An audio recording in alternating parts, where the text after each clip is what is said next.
He covered the Carolina Panthers for many years, and, they yesterday acquired Sam Darnold in a trade. You talk about dividing people. Now, Sam Darnold, to this point in his NFL career, he blows.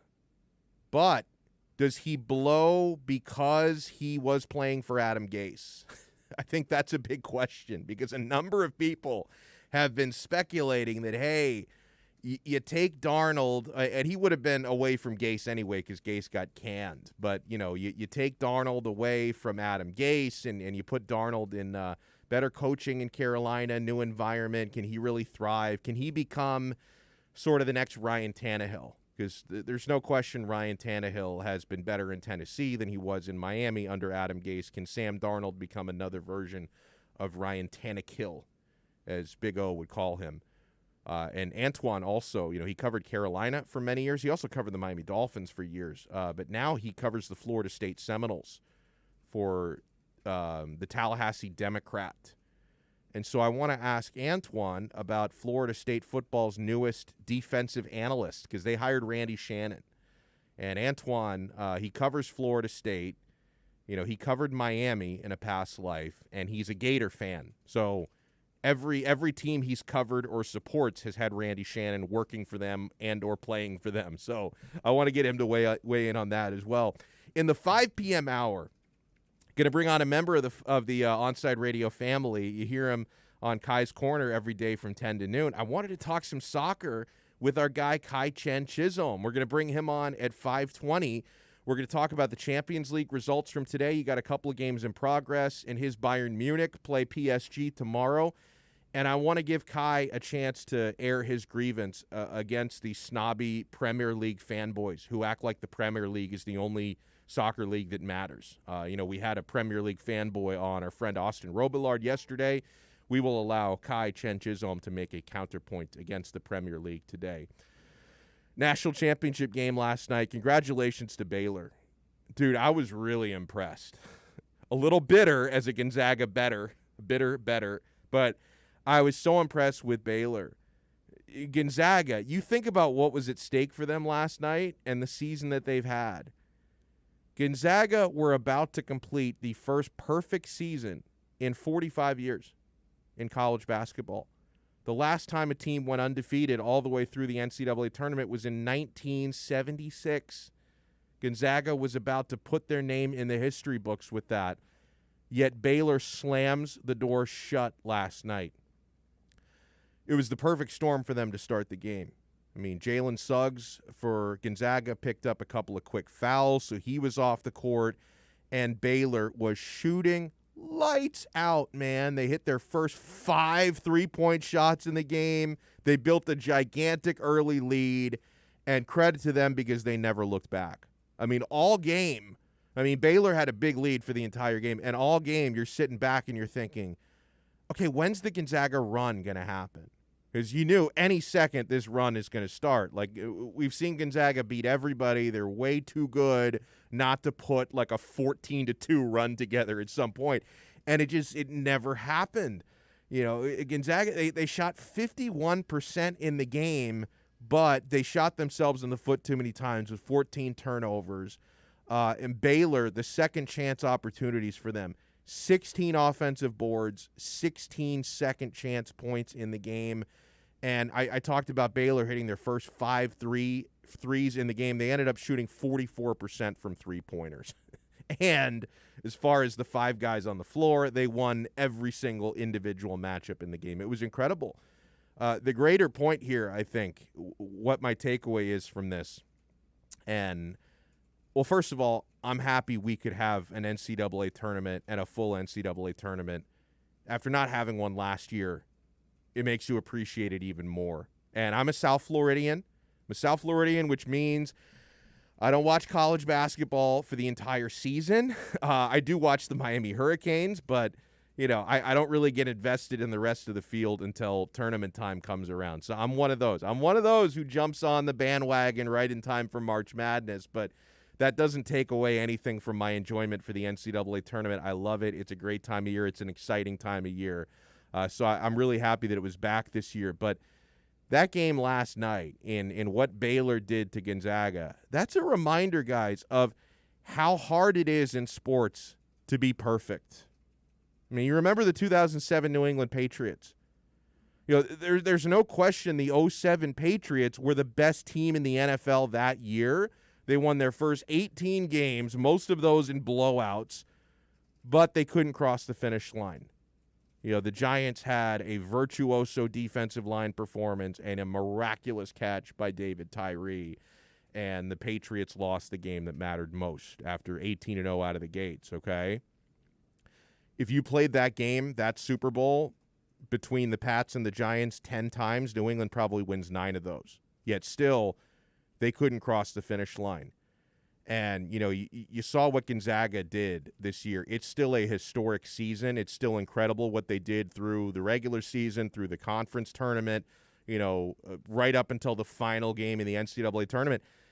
It's a little bit sad, but that's just the reality of sports that, you know, the bottom line is Gonzaga, for all that they did, going undefeated to that point, they came in second place.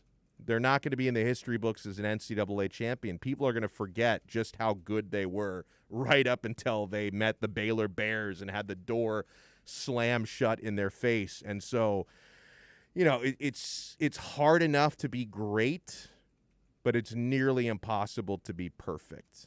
You know, I'd mentioned the 45-year gap it's been since a perfect NCAA basketball season. Seeing how close Gonzaga got and still couldn't get over the finish line kind of makes you wonder if that's ever going to happen again. I'll bring it back to the 1972 Dolphins. You know, they went undefeated through a 14-game regular season and 3 playoff games, and they did cross the finish line and win the Super Bowl, but that was 17-0, okay? New England Patriots in 2007, they already won more consecutive games than the Dolphins did in 1972, but then you had a 16-game regular season, 3 playoff games you had to win. They went 18-0 and fell short. Now, from this year on in the National Football League, you know, we have 17 regular season games. I think within the next decade, it's going to end up being 18 regular season games because they still have an option to expand even further. I don't know if anyone in that sport ever goes undefeated again. I mean, you know, between 1978 and 2020, you had a 16-game regular season plus playoffs, and nobody during that span could go 19-0. Now you're going to have to go 20-0 to become a perfect team in the National Football League. I don't know if that ever happens. I don't know if we ever see perfection again in college basketball after Gonzaga came so close and fell short. I don't think we ever see perfection again in the National Football League. I think that what the Miami Dolphins did now, you know, going 20-0 would be tougher on paper than going 17-0, but I don't think perfection ever happens again in that sport. Gonzaga came so close, and yet what you saw at the end of that championship game were tears and emotion from their players because they came so close and they couldn't quite get over the line, man. All right, when we come back, our favorite part of the week, we're going to have a Terrible Take Tuesday lined up. You know, usually I'm outraged over a bunch of food takes. I think I only have one potential bad food take to air. It's mostly sports today, and a couple of familiar faces make an appearance on the Terrible Take Tuesday today, so we'll get to that and much more when we come back. And again, guys, it's not too late to make suggestions for Terrible Take Tuesday. 844-416-8123. That's 844-416-8123. Or hit us up on the YouTube chat. I'm about to I haven't logged in to the YouTube live stream yet. I'm going to do it during the break, and I'm going to start chatting with you guys. So we'll have that going on as well. We got Alex Aguirre working with us today. Tito Bonach is enjoying his vacation. That just means another hour of Aguirre for me. I don't mind that whatsoever. He does a fantastic job. Hey, every day at Onside Radio, our hosts sit at the round table to tackle some of the most important local or national sports headlines. The Roundtable is podcasted daily. Search Onside Radio on all platforms, subscribe, rate, and review to listen to all kinds of station segments. OnsideRadio.com, the home for South Florida sports. We'll be right back to the Man of the Match with Alex Donno. You can join us on the Onside Sports Line, 888-441-4623. That's 888-441-4623. Listen to OnsideRadio.com anywhere by downloading the MyTuner Radio app in your app store. Or go to MyTunerRadio.com on your web browser. OnsideRadio.com. South Florida sports leader. Hello, Inter-Miami CF fans. Download the Drink AR app and play inside a first-of-its-kind virtual soccer stadium, hosted by Bodega Trevento and Inter-Miami CF, and celebrate your passion for soccer from the comfort of your own home. Find the download links on our Instagram account at Treventus and get our wines delivered straight to your home with a discount for all Inter-Miami CF fans. Discover Trevento, a shared passion. Let's raise a cup to the first among us who put themselves last. To the risk takers, the mask makers, the heroes on the front line and online. To the ones keeping shelves full and keeping us hopeful. To those who don't stop and those making all the stops. To the ones who pick up, suit up, and never let us down. From all of us at Dunkin' to all the heroes keeping everyone running, we thank you. ADHD. It's the child who can't pay attention or sit still in school, right? The answer may be yes. Attention Deficit Hyperactivity Disorder, or ADHD, can be complicated and it can last a lifetime. Up to 75% of children and adolescents with ADHD have at least one additional mental disorder that requires a comprehensive approach to treatment. Learn more at moretoadhd.com. This message brought to you in partnership with ADA, ACO, and CHAD. Join the Inter-Miami family in 2021 by becoming a 2021 season ticket member. Enjoy enhanced access benefits and pricing not available to general fans. Visit intermiamicf.com/tickets for more information.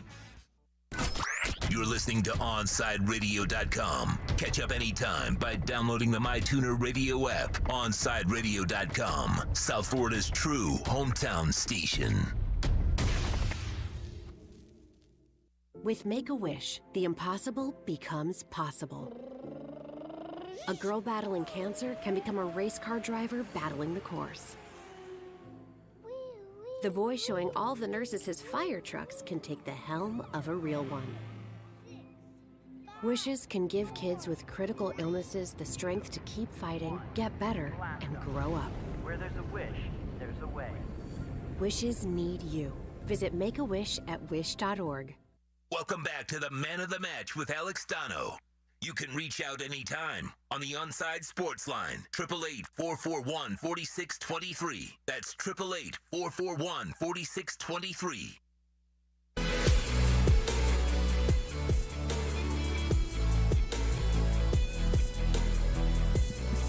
Yeah, welcome back in to Man of the Match here on Onside Radio, taking you up until 6 o'clock tonight. Hope everyone's having a great Tuesday.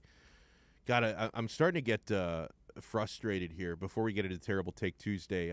Alex, have you tried, or maybe you have successfully, to get an appointment for a vaccine? Because I want it, man. But like every time I log on to like the Baptist website or like the U Health, they always say that they're out of appointments. Like, am I gonna have to like sit there all day and refresh just to get an appointment? Probably. That's what that's what I've been hearing for other people as well, especially like people around my age, mid-20s, low 20s, around there. They're having trouble as well. Jeez. Just I'm gonna be the last guy to get it. I think me and you. I think me and you are gonna be the last ones for sure. We're already gonna have herd immunity, and then it's like I might as well just get it. Yeah, like, whatever. Might as well. It's like, because and I know people who are my age or younger, or even like Alex's age, who got it like a month ago, like before they even opened up the age restriction. I don't know. I don't know how they're doing this. They must be on the internet 24 freaking hours a day. I don't have that kind of time, bros. Like I don't have time to sit in front of a computer screen and refresh every 30 seconds. So I'm gonna be the last guy to get a dose. They're gonna end up giving me the Russian one, Sputnik. I'm gonna end up getting a dose of Sputnik, but I'll take what I can get by that point.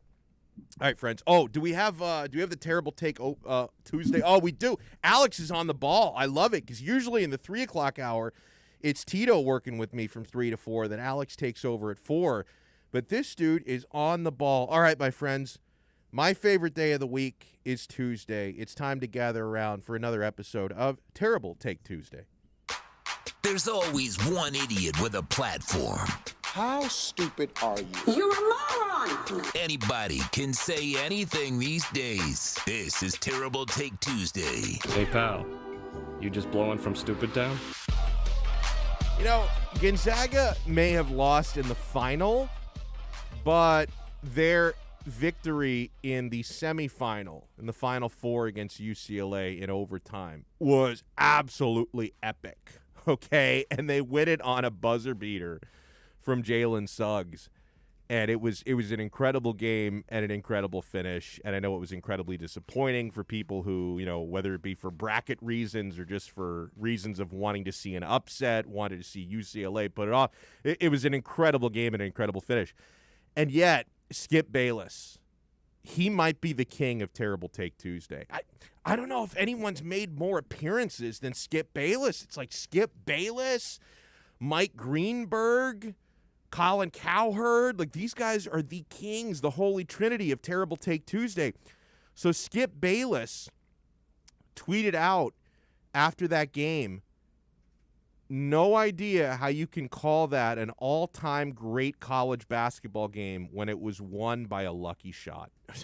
Bro, when I saw that, I was like, I sometimes can't tell if he's just doing this to troll or if he's really serious. Like, what, because he banked it? Because he banked it, you're going to call it a lucky shot. And even if it was a lucky shot, let me play with that hypothetical for a second. Even if it was a lucky shot, you can't say that takes away from it being an all-time great game. I also think it's insulting to call it a lucky shot when Jalen Suggs is an excellent player. Now, if I took and made that shot, that would be a lucky shot because my three-point percentage is in single digits, okay? Like if I took that shot and banked it in, you could say, wow, that was a lucky shot. I would make that shot one time out of 1,000. But I think it's insulting, you know, to a really great college basketball player to call that a lucky shot. It was an incredible shot. You can't say that some of the great shots made in NBA history weren't lucky. Like I think that's ridiculous to down. How can you call that an all-time great college basketball game when it was won by a lucky shot? Shut up. You blow hard. So that's Terrible Take number one. Skip Bayless, he might be the king. We need to start keeping track of who has the most appearances on Terrible Take Tuesday. I kind of hope that this isn't this guy's last appearance on Terrible Take Tuesday. Now, I don't know. This isn't really. I'm not really gonna. I am gonna throw him under the bus a little bit. But here's a terrible take, and tell me if you agree on this, Alex, and hear me out because I'm gonna make a point here. So I see a lot of people saying Paul Pierce deserved to be fired for his Instagram Live. He was fired, by the way. It came out last night. He's no longer employed by ESPN. But people saying Paul Pierce deserved to be fired for his IG Live. I think that's a terrible take because, to me, Paul Pierce deserved to be fired for his basketball takes. I mean, honestly, I'm a lot more offended by some of the things Paul Pierce said about the NBA than Paul Pierce getting a massage from a stripper at the poker table. I don't know about you guys, but, you know, this is the same Paul Pierce who said he had a better career than Dwayne Wade. This is the same Paul Pierce who said that, you remember 2 years ago, the series between the Celtics and the Bucks was over after the Celtics won Game 1. And then the Bucks ended up winning the next 4 games for the gentleman's sweep. But Paul Pierce told you it was over. This is the same Paul Pierce that left LeBron James off of his top 5 NBA list. I mean, and that's only the tip of the iceberg. If anything, you know, if Paul Pierce deserved to be fired, I'm more offended by a lot of his basketball opinions than I am about, you know, him smoking a blunt at a poker table with some women on his Instagram Live. I mean, I don't know. How do you feel about this, Alex? Because there's no question what he did was stupid. Because you know that there in the world we live in, when you work for a corporation like Disney, there are repercussions for that. Like you've got to be smarter than going live on social media when you're at, a pretty raunchy party like he was at, gathering party, poker game, whatever you want to call it. You've got to be smarter than that. But I am kind of sad, though, that this is the world we live in, when at the end of the day, Pierce wasn't driving drunk. He didn't commit a violent act. He didn't, hit a woman. He didn't say something sexist or racist or homophobic. He didn't actually hurt anybody at the end of the day. And I'm not questioning, because you guys know I'm smarter than that. I've had social media for a number of years, and I've worked in a pretty public industry for a number of years. I'm not the guy you're ever going to see, Instagramming live from a strip club, or probably because I don't really go to a lot of those places these days. Happily, a married family guy. Every now and then you sneak away, bachelor parties and all that. You're never going to see me do an Instagram live from a strip club. You're never going to see me, tweeting out something, in poor taste or raunchy, because that's not my style. But it is kind of tough that in the world we live in, corporations are going to punish you for doing something like Paul Pierce, where he was having a good time. He wasn't hurting anybody. But it's the world we live in, man. But honestly, I'm a lot more offended by some of the things Paul Pierce has said about basketball than I was about him Instagramming live from the Boom Boom Room. It's a bit unconscionable, though, that he could actually go 8 minutes without realizing this is a dumb idea for me to be on here right now.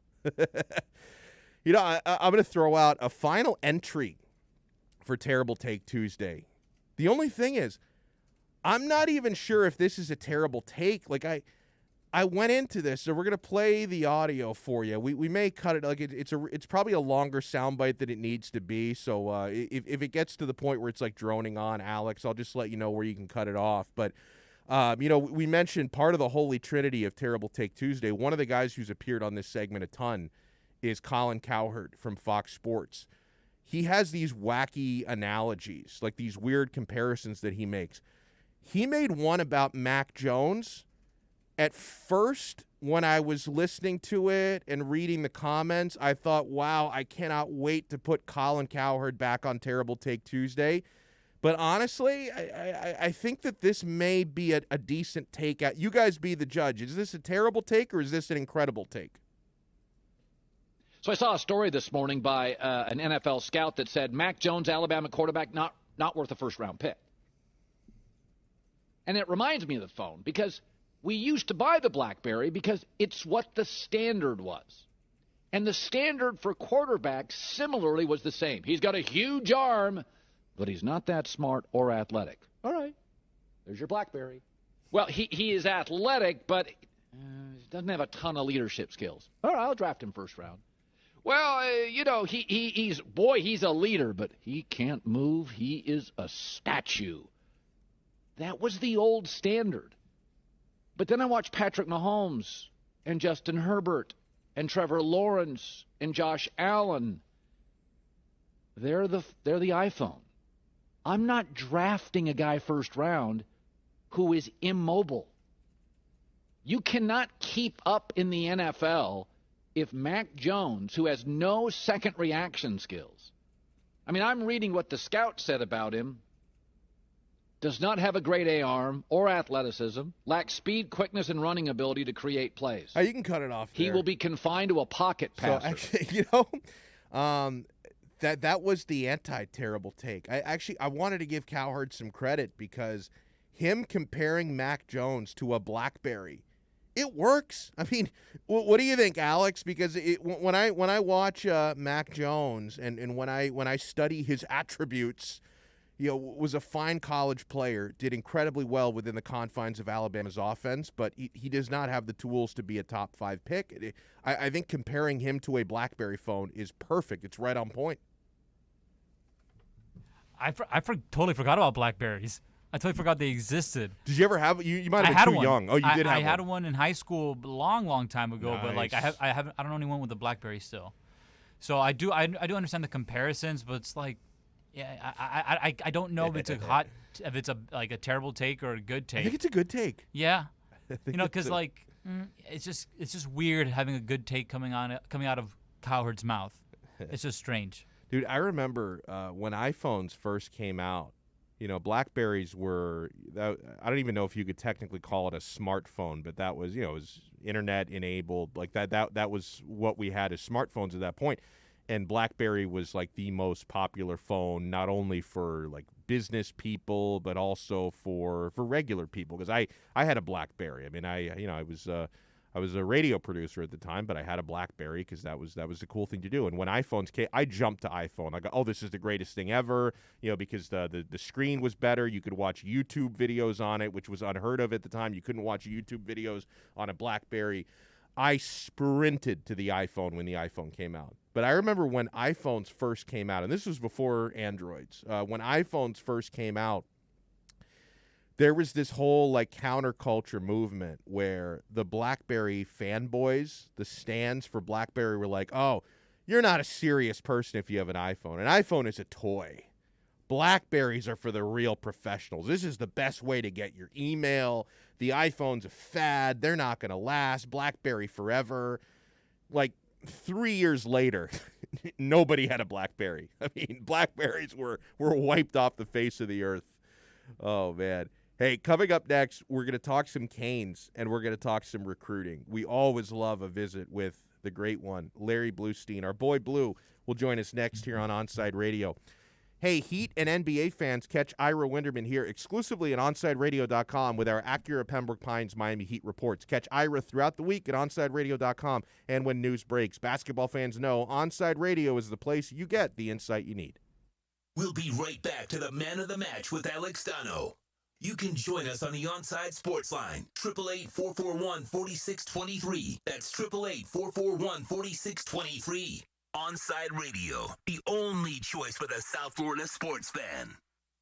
Listen to every Inter-Miami CF match on your home for La Rosa Negra, OnsideRadio.com. Catch us every day on the MyTuner Radio app.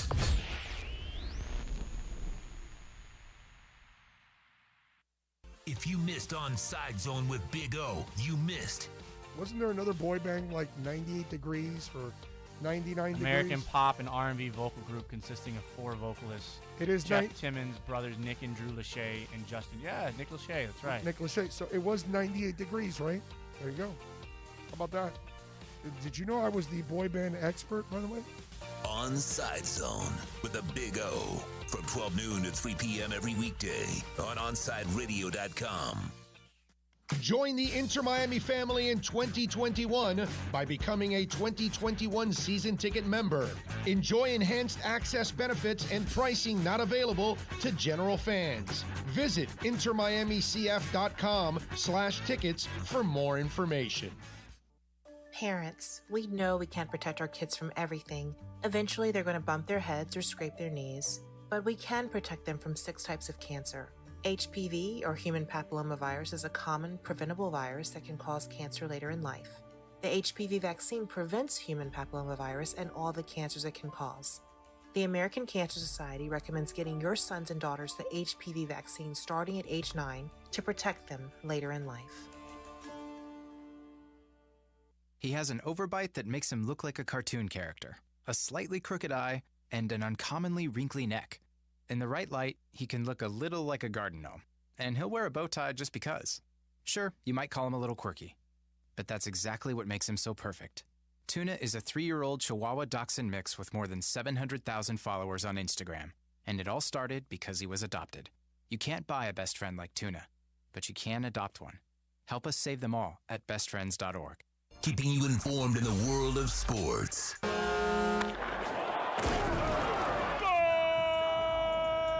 With an OnsideRadio.com sports update.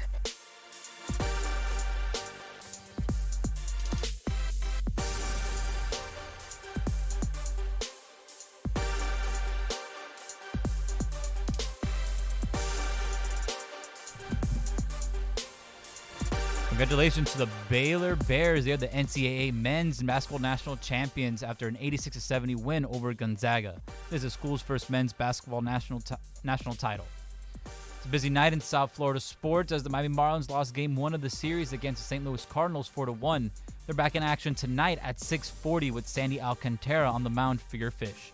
The Florida Panthers look for their 7th win in a row tonight as they visit the Carolina Hurricanes. Puck drops at 7 p.m. The Miami Heat host the Memphis Grizzlies at the AAA tonight. Tip-off is at 8 p.m. Yesterday, the New York Jets and the Carolina Panthers made a trade sending quarterback Sam Darnold to the Panthers for a 6th-rounder in 2021 and a 2nd-round and 4th-round pick in 2022. Finally, the MLB has declared that Coors Field will be this year's MLB All-Star Game. This is South Florida's home for local sports talk, OnSideRadio.com. You're listening to the station with more live and local sports talk than anyone else in South Florida. OnSideRadio.com. Broadcasting from South Florida to the world. Welcome back to the Man of the Match with Alex Donno. You can reach out anytime on the Onside Sports Line, 888-441-4623. That's 888-441-4623.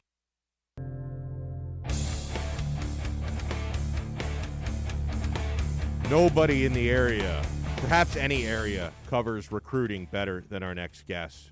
Very good friend of mine. You can also hear us together on a weekly podcast through the 5 Reasons Sports Network. It's called 5 Rings Canes. I recommend for any Canes fan to listen to us. New episode is coming out tonight, by the way. Larry Bluestein joins us here on Onside Radio. Blue, how you been, man? Doing good, Alex. Thanks so much.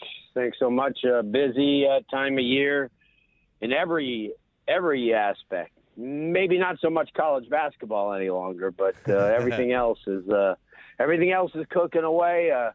Just when you think recruiting is died down, it's just behind the scenes, and the NCAA has extended the dark period at least until May 31st. So that pretty much is pretty much a 18-month deal since any of these athletes were really seen by any of these college coaches. So, they've seen tapes.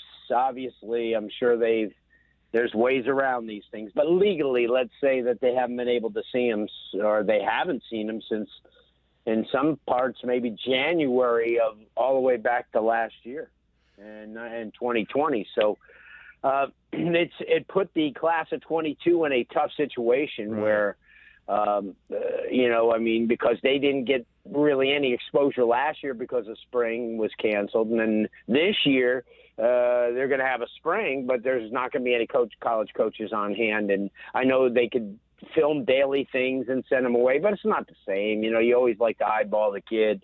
You may see something there character-wise that the film doesn't pick up. So they're valuable. They're very valuable time that these kids are missing out, and that's that 2022 class. As you saw, 2021, and I was just talking to somebody about this about an hour ago, in most areas of the country gravitated towards their own areas because of the uncertainty of COVID and what could happen. And a lot of families felt, hey, listen, and you didn't have a chance other than to go to Miami because everything else was closed down. So that's the only school a lot of people in this area knew. Same thing in Georgia area or Alabama or whatever. A lot of kids didn't go across the country. There's some that did, but not a lot for the 21 class. So I think that this 2022 class is going to be important in so many ways because it's going to be a crash course of really eyeballing. Because I have a feeling that the NCAA is going to lift, at least in some part, the embargo against seeing the kids for the summer. They're going to let them go to college campuses, so they'll get an exposure, and that'll help. But it's a new norm, Alex. It's a new norm. Even though there's the vaccines out there, I think we're always just like people are susceptible to the bad flu. It's going to be something that's maybe a yearly thing that you're going to have to take and prevent this virus from coming back and getting us. So, but that's where we're at. We're in a different time, but these kids are really now going to. You'll see after this time of year, the 2022 class usually has. I'd say out of the top 20, about 17 to 18 kids that are firm. Right. It's not like that. It's not like that. I mean, obviously, you look at the number one player, Shamar Stewart from Monsignor Pace in Miami, a kid at 6'5", about 240, 245. He's a defensive end. And he's got nobody. That's, LSU's in there, a couple of schools. Obviously, Miami's in there. The kid Gabriel Brownlee, Dindy from Lakeland, who recently pledged that he's probably going to go to Oklahoma. And he's a big kid at, a defensive tackle. But a lot of the local kids, you take a look at Marvin Jones, obviously a legacy to Florida State, or is he? I mean, Maurice Crumb's kid didn't go here. He went to Notre Dame. So you never know. I mean, legacies are legacies. Miami would have loved to have Jaheim Singletary, probably the best corner in the country. I think he's the number one player in the state of Florida. Because I'd like to always add IMG kids, but it's tough because they're not from here, Mm-hmm. So, you're talking about, they weren't bred here. They weren't, the youth football leagues didn't bring them up. So to me, it's hard for me to rank a IMG kid. I guess you have to out of like the peer pressure. But to me, guys that Miami should have been in on, from the beginning, that obviously they're in now. Because the pandemic's easing is the kid Kamari Wilson. This is a big time kid. I was going to ask you about him. Came out of Fort Pierce Westwood last year. Same school that produced Charles Johnson. Same school that produced Mack, the kid Mack from the Bears. Very talented school. Kamari's got grades. He's quick. He's everything, and big time safety, big time get that has Miami very, very, very much in his sights, because he knows a lot of the kids. Because remember, he grew up in Fort Pierce, so he knows a lot of the kids. So, and he played last year for IMG against a couple of the programs. So he's one of the guys that I would say, at this point, Miami obviously would look at. Earl Little Jr., legacy right there. But then again, you can't automatically think that legacy stuff anymore because it's not the same as it used to be. Right. But Earl Little Jr. would be a real good get. Very physical cover corner, not reckless where he's going to get targets, but he tackles. He's rough. If you catch something on him, it's a good bet that the next time you'll think twice about it. I think he's definitely a kid. Wesley Basaint. I've been following that kid since the ninth grader. A basketball kid who has an unbelievable jumping ability. He's at Miami Central. He's 6'1", 208. He's a kid who'll go 225, 230 in college and still run from sideline to sideline. He's a must-get. Miami loves him. He loves Miami from the beginning. They've shown him a lot of love. Obviously, the kid Najee Kelly has made his decision to go to FSU. He would have been another kid that I like a lot. Miami's also in and on the kids from Homestead. Dante Anderson, this kid's a DN, cat quick, about 6'3", 210, 215 off the side. Came there from South Ridge last year. I mean, he could put 25 to 30 pounds on his frame in the next year, and he's going to be crazy. I'll tell you another kid that I like, and a lot of people may not be paying attention to him in Miami, but he's another safety. And he goes to Evans High School in Orlando, and he's coached by Kennard Lang, who's a Hurricane. Yeah. And his name is Markeith Williams. He's a beast. This kid's 6'3", 180. He's a linebacker-ish, but he's safety. He's quick. He covers well. He's a kid that I think that Miami, I think maybe now they may be on him. We talked about Brandon Cleveland, and the reason probably of his decommit is I think Miami was had hopes because he's young. He's only 16 and he'll graduate at 17, early 17, I think just turned 17 type. And I think Miami was looking at something different, and I think the same thing for him. He's a really good football player, but I don't think he's at, what Miami's building now with those just ultra crazy, angry defensive tackle type kids that'll, rip you apart, SEC type kids. He's maybe not that type of guy, but you know what?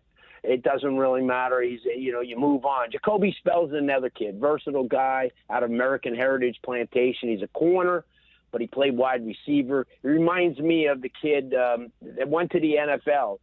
You may have to help me. That was at the U, came from Sarasota Booker. He was a receiver here, but he played in the NFL with the Packers as a corner. Oh, Sam Shields. Sam Shields. Yeah, this is Jacoby Spells is Sam Shields. Yeah. Sam Shields was the entire freaking Sarasota Booker program that played in the state championship game. Played both sides of the ball, kickoff, return, yeah. So Jacoby Spells is right there. Miami's really got some inside on him. So when he gets there, he can play anywhere, and that's a good thing. Miami needs that. Another kid. Now you got to look at his bloodlines. Both of his brothers are beasts. The Mullins family has produced some great genes. His brother was the MVP in the national championship game for Clemson, got drafted by the Raiders, and his other brother is easily one of the best corners in the country at Indiana. So these cats haven't really, Indiana, all these different schools that you wouldn't expect. But I think Travell Mullen out of Coconut Creek, again, remember this, Coconut Creek is not a powerhouse. Right. So here's a kid of character that didn't transfer to St. Thomas, didn't go to Heritage. None of the brothers did. They all stayed at Coconut Creek. That shows me a lot of loyalty, I think this kid's a beast at the next level. I think he can make Miami a whole lot better. He likes Miami, but, hey, listen, you got to fight for guys like that. Another kid that Miami's got on the radar is a receiver. He's out of West Orange High School up in Winter Garden near Orlando, Jaden Gibson. Let me tell you, he was a Gator first, and he likes the Gators, but I think, Miami's very, very – he's 6'6". Oh, he's 185 pounds. Yes, he's what's his name? The kid they had, Lawrence Cager, but I'm not going to take a shot. But here's a kid that holds on to the ball. I will. He's Lawrence Cager, but he can actually play. Yes, or hold on to the ball. So, but there's a couple of kids right there that are, I think, kind of must-gets for Miami.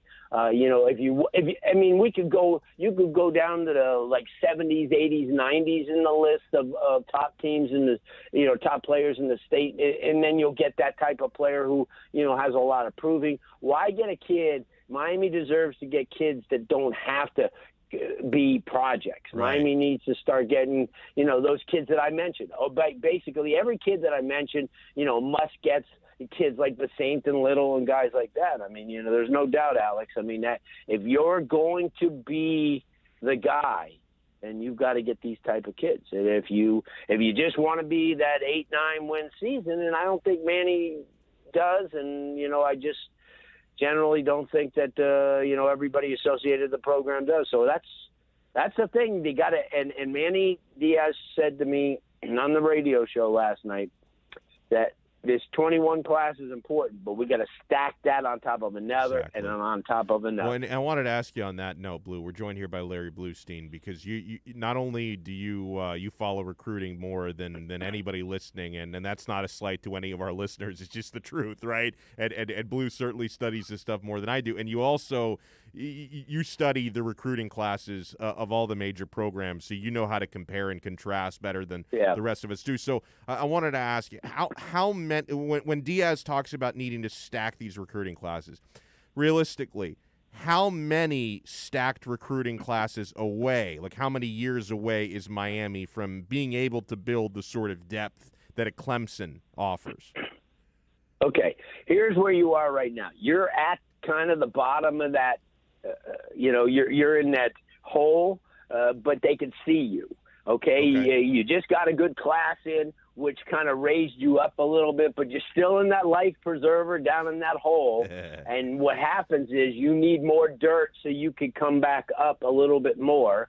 And once you get that second class, then you come, and by the middle of that third, right when you're in that third class and you have third class signed, you're going to be on that level ground with the rest of the country, because you're going to have 3 classes that will be rated in the top 10. And if you do that, then that automatically, then it's up to the coaches. Can you coach these kids up? Then we'll see what type of coaches you have, because anybody could recruit and then have, everybody takes shots at Nick Saban, but could he take 4 of them and make them a championship? No, he couldn't. It's all about the guys that he has. And when he has those guys, he maximizes them and develops them, okay? And they are already a cut above everybody else. So when he teaches them, so that, to me, that's the type of coach he is. Now, you have guys like this staff here, which their sole job now is to coach these kids up to the highest level, so they'll play at the level that everybody thought they were, so you get more of those guys. Right. Because if you see kids fail, whether it's going to be truth or false, you're always going to have people say, Alex, without a doubt, it's the coaching. It can never be scapegoats. The kid. It's always the coaching. scapegoat is always the coach. So let it be the coaching. So let the coaching coach these kids up in the way that Lane Kiffin does. People always ask, how come Lane Kiffin and these guys walk in and then the next year they're playing for titles? Well, the reason why is their philosophy is, first of all, if you look what they do, is they empty house before they play the first game, and they get all these. Look at Lane did. He got all those JC kids in there, got all these guys, and it was a different team automatically. So he will never come in. And, let's say you get a furnished home, he will never come in and keep that furniture. That furniture's out, because that's not him. So that's how these guys win. Now, some administrations, will not let them get away with it. Some won't, some will, some have a little bit more bendability. But I can tell you this, this recruiting game has gotten so fierce. And so, because think about it, here's all these guys for all these years eating steaks and doing what they want and flying everywhere, and then all of a sudden for five months they're in prison. They're at home. They can't go anywhere, and that's what I'm saying. So you don't think their mind continues to work, you're crazy. So there's ways. This Zoom, I'll tell you what. These colleges will pay more for a Zoom freaking membership than they will recruiting. They will, because these things are invaluable. You could just see all these ADs sitting around thinking, "Oh my God, whoever invented this?" And that's what I've had a lot of the college coaches on, the head coaches on this, winter and spring, and the one thing they've said is the one part we're going to keep is the Zoom. Wow. Because what it does is it helps us, have that contact. Nobody else is in the room, nobody's distracting you, nobody's throwing water on your head or making, you're right there. There, you and I, we could talk, we could get to know each other, and they said they'll keep that element. Other than that, wow, nothing takes the place, Alex, of being there. I hate to cut you off, but we're so late. That's okay. Incredible information here, and everyone, you want to make sure you follow Blue on Twitter at Larry Bluestein. Check us out on the Five Rings Canes podcast. We're dropping a new episode tonight, by the way, so stay tuned for that. Larry Bluestein, thank you so much, and enjoy the rest of your week. You too, Alex. Thanks. Awesome job there from Blue. We'll wrap up the 3 o'clock hour when we come back here. You're listening to the only locally owned sports station in South Florida. We are OnSideRadio.com. We'll be right back to the Man of the Match with Alex Donno. You can join us on the Onside Sports Line, 888-441-4623. That's 888-441-4623. You're listening to the only sports station in South Florida that likes to take your calls. 888-441-4623. We connect with a South Florida sports fan because we are South Florida. Locally owned and operated. 888-441-4623. OnSideRadio.com. South Florida's home for real sports talk. You can connect with us at OnSideRadio.com by sending us a text at 844-416-8123. Save it on your cell phone, 844-416-8123. No better place to send your comments, ask questions, win prizes. OnSideRadio.com, the only choice for the South Florida sports fan. For over 20 years, Mr. Glass has been committed to the safety and satisfaction of our clients. Our products are the culmination of innovative engineering, aesthetic appeal, and the highest levels of quality. Through our legacy, Mr. Glass strives to impart the true meaning of quality, service, and sustainability to new generations. Reputation, experience, and trust is why clients choose Mr. Glass. Live the future now. Locate a dealer near you today. At Baptist Health, we are ready to serve, to treat, to safely proceed with your procedure. We're ready for ER visits and office visits with skilled surgeons, advanced medicine, and multidisciplinary teams.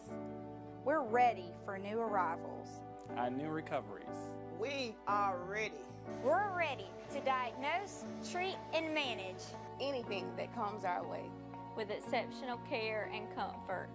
With the same preparedness and compassion you've come to expect from Baptist Health. And we are ready. We're ready. We're ready to care for you. Can I get a captain? Captain and what? Captain and Ginger. I can't hear you. Captain and Ginger. He was a captain and ginger. Captain and ginger. He was a captain and ginger. Captain Morgan, official partner of Major League Soccer. Every Thursday, NBA fans can catch one of the best basketball shows in the country when Ethan Skolnick and Ira Winderman host Inside the Paint. Listen to two of the most knowledgeable and connected reporters in the business. Get year-round insight every Thursday at 10:30 a.m. with Inside the Paint on the home for hardcore basketball fans. OnSideRadio.com. Big O for M&S Air Conditioning. You know, air quality in your home and business is more important than ever. That's why you've got to call M&S Air Conditioning and let them install a high-efficiency polarized air filter in your AC unit. Folks, it attracts, captures, and destroys biological contaminants to improve your air quality. With stellar customer service, answering your call from 7:30 a.m. till 9 o'clock p.m. For more info on high-efficiency air filters and their preventative maintenance plans, visit M&S Air Conditioning at ac-florida.com. You're listening to this station with more live and local sports talk than anyone else in South Florida. OnSideRadio.com. Broadcasting from South Florida to the world. Big news, Miami fans! Body Armor is proud to be the new official sports drink of Major League Soccer and Inter Miami CF. It doesn't matter if you're a player or a fan, Body Armor sports drink will hydrate you with potassium-packed electrolytes, antioxidants, and no artificial sweeteners, flavors, or dyes. Whether you're at home or in the starting lineup, Body Armor sports drink will hydrate you from kickoff to the final whistle. Body Armor, now the official sports drink of Inter Miami CF, available at your local Publix. You're listening to the only sports station in South Florida that likes to take your calls. 888-441-4623. We connect with a South Florida sports fan because we are South Florida. Locally owned and operated. 888-441-4623. OnSideRadio.com. South Florida's home for real sports talk. Welcome back to the Man of the Match with Alex Donno. You can reach out anytime on the Onside Sports Line, 888-441-4623. That's 888-441-4623.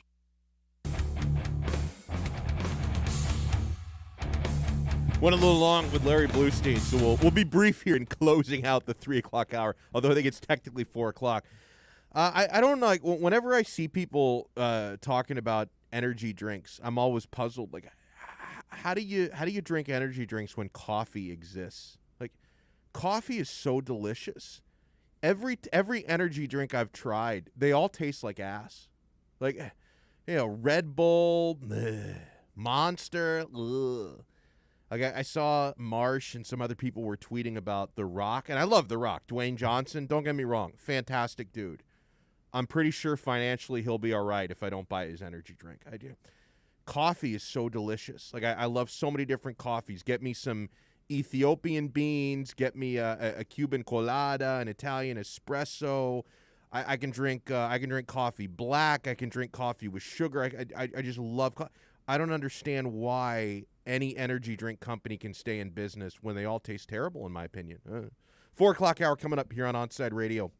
Hey, Onside Radio enters Kai's Corner with Kai Chen Chisholm every day from 10 a.m. to noon. Join Kai. He's going to join us at 5:20, by the way. Join Kai as he discusses the biggest stories in South Florida sports. Tune in every day, 10 a.m. to noon, for Kai's Corner on the home for South Florida sports talk, OnsideRadio.com. OnsideRadio.com knows gamers need a home. Can you dig it? That's why for the next 60 seconds, Can you count, suckers? here's your Onside Radio E-Report with Michael Christian. Warzone. Call of Duty's Battle Royale is finally getting an update, but it's not the update everyone was hoping for. The latest leaked footage shows a brand new live-action trailer for the new changes coming to Warzone. Specifically, the changes are going to take the map of Verdansk and move it back to the 1980s. A lot of players were hoping that it would be a new map entirely, however, it doesn't look like that's going to happen anytime soon. You can expect these changes to happen after a live in-game event that will take place April 22nd, and you don't want to miss it. Just make sure when you do, you have an AUG and an FFAR, because if you don't have those, you ain't got nothing. Stay in touch in the world of gaming with the Onside Radio E-Report. We'll be right back to the man of the match with Alex Donno. You can join us on the Onside Sports Line, 888-441-4623. That's 888-441-4623. You're listening to the home of Inter Miami CF. His strike is a decent one. It's fired into the top right corner. Gonzalo Higuain opens his account for Inter Miami. OnsideRadio.com, where the passion for La Rosa Negra runs deep. You're listening to OnsideRadio.com. Catch up anytime by downloading the MyTuner Radio app. OnsideRadio.com, South Florida's true hometown station. You're listening to the station with more live and local sports talk than anyone else in South Florida. OnsideRadio.com, broadcasting from South Florida to the world. Welcome back to the Man of the Match with Alex Donno. It's all yours. Just keep it right here. You can reach out anytime on the Onside Sports Line, 888-441-4623. That's 888-441-4623. Yeah, 4 o'clock hour of Man of the Match with Alex Donno. Oh, I'm Alex Donno, and I'm with you guys here on OnsideRadio.com for another 2 hours, taking you until 6 o'clock tonight. We'll get you into the evening. Huge shout-out to everyone who's been texting us. I see Marla is on board on the text line. On the YouTube chat, Ray, Herman, Jimmy, Rafa in Miami have all been chiming in. Keep in mind, guys, you can watch us live on YouTube. Every show streams live video. We do Twitch as well. Yeah, I know that like the 16-year-olds and the 20-something crowd love Twitch. I barely have figured out Twitch. Like, what do you do, Alex? Do you go on there? And I heard you and Michael Christian talking about this last week. You go on there like you watch people play video games. Is that what we do on Twitch? Pretty much. It's like it's just a platform for gamers. You know, you can go on YouTube as well because they post their content on YouTube as well. But to watch them live, because most of the popular streamers, especially for Call of Duty Warzone, they are on Twitch and then they post that content live on YouTube for people to watch it later. Do you think anybody would want to watch me play Dr. Mario or something? Absolutely. There's a crowd for everybody just like on YouTube. You can get into rabbit holes on Twitch as well. I love it because I am not good at any video game made after 1990. No, full disclosure. I've seen Toast on his Twitch stream play Call of Duty Warzone. And he has his own audience because he's not the best at it. I hate to say it, I'm not super good either, but he's entertaining with his commentary and his camaraderie with the people he plays with. So like, if you like that type of entertainment, there you go. If you like people who are actually like really good and like can give you tips and stuff like that, there's an audience for that as well. So you can get a little bit of everything on Twitch, just like on YouTube. I used to be good at Super Mario Brothers 3. Yeah, there's a crowd for that too, probably. Oh, nice. I got to get on that. So, yeah, you can watch us. We do stream, not video games here, but we do stream all of our shows live on Twitch and live on YouTube. I'm very active on YouTube every day. I watch the stream of myself, and I chat with you guys on the stream. It's a lot of fun. I know I started some fires with this tweet, okay? Our buddy, Big Canes fan, who I follow on Twitter, he's a lot of fun, Mike Sanchez, tweeted out, just tried The Rock's new energy drink, and it's flames, ready to hit the people's elbow. And I quote tweeted it, and I said, I don't understand energy drinks. None of them taste good. Meanwhile, coffee is delicious. And that was the tweet. And now I know what's going to happen. I'm going to start a whole debate on, and I love it. I love starting these fires. I'm going to start a whole debate on Twitter about the energy drink crowd is going to be arguing with the coffee crowd, and the energy drinkers are going to say, hey, you're missing the point. It's not supposed to replace coffee. Shut up. If I drink 4 coffees a day. If I were to add an energy drink into that rotation, my heart would explode. Like I love coffee so much. I drink 2 espressi, that's plural for espresso for those of you who are not fluent in Italian. I drink 2 espressi every day, every morning after I wake up. And then I drink another espresso right before lunch, and I usually drink one after lunch or sometime in the mid-afternoon. And that's, my 4 coffee a day rotation. I get a good heart rate going. And if I were to drink a Monster energy drink on top of that, I would die. So I love coffee so much, there's no way I could squeeze an energy drink into that rotation. Let's go to the phones. Our good pal, Rick in Carroll City, is standing by. What's up, Rick? Donno, I totally agree with you. All those energy drinks are just wasted calories. They do nothing. Right. And they don't taste good. Like people pretend they taste. Like, you know what tastes good? Coca-Cola. Like, find me an energy drink that tastes exactly like Coca-Cola. Maybe I'll consider it. You can taste the chemicals in those energy drinks. They're not good. Oh, yeah. It's almost immediate, to be honest with you. But I wanted to touch on – I love your Terrible Tuesday takes, by the way. Great segment to start the show every week. But I wanted to go by what the segment you played that Colin Cowherd. I generally kind of like him, and I'll tell you why. He's always been very respectful and very much in tune with the greatness of the dynasty of this program for so many decades that we had here at Miami. And it's because of that I've always respected his takes. But I will say this. Way too many people right now, and it happens every March and April, the smoke screens are out in abundance. Okay, anybody that looked at Mac Jones playing in high school, hey, system quarterback, not a great athlete. Look at the guy. When you look at him, a picture of him now coming out of college, you could say it's quite comparable to Tom Brady's picture coming out of college. Actually, you could say that. Yeah. But there's one thing the kid doesn't have. The kid doesn't have just elusiveness in the pocket presence. Fair. He was exposed several times when he's getting rushed. I mean, this kid is not. He's not worth the 3rd pick of the draft. Let's stop there, please. To me, he's a late first-round pick. He's a late first-round pick in my eyes, if even that much. At best, right? Yeah, at best. I mean, look at Justin Fields. I mean, I can't stand Ohio State. You know that very well. But listen, this kid breaks a rib, goes back in the game, and has the half of his career, the best half of his college career he had against Clemson. Kid just finds a way to win. And for people to knock the kid, I mean, he's kind of an introvert. He's kind of a weird kid, lived alone and all that. But look at the film. The kid wins and has played well in big games. The year before, hell, they had Clemson beat. The receiver makes a wrong cut, and he throws an interception, which wasn't his fault. It was the receiver's fault for breaking the wrong way. But if you look at this kid, he's got the best value, in my opinion, at 3 for sure. Yeah. And I can tell you this much. Coastal Carolina was able to find a way to go ahead and beat that kid from BYU. Yes. If Coastal could take that kid away, what do you think is going to happen at the next level with the level of athlete you're going to see? So I can't stand what's going on right now. I mean, the smoke screens are the smoke screens. They are what they are, but Donno, it's getting ridiculous, bro. Excellent call.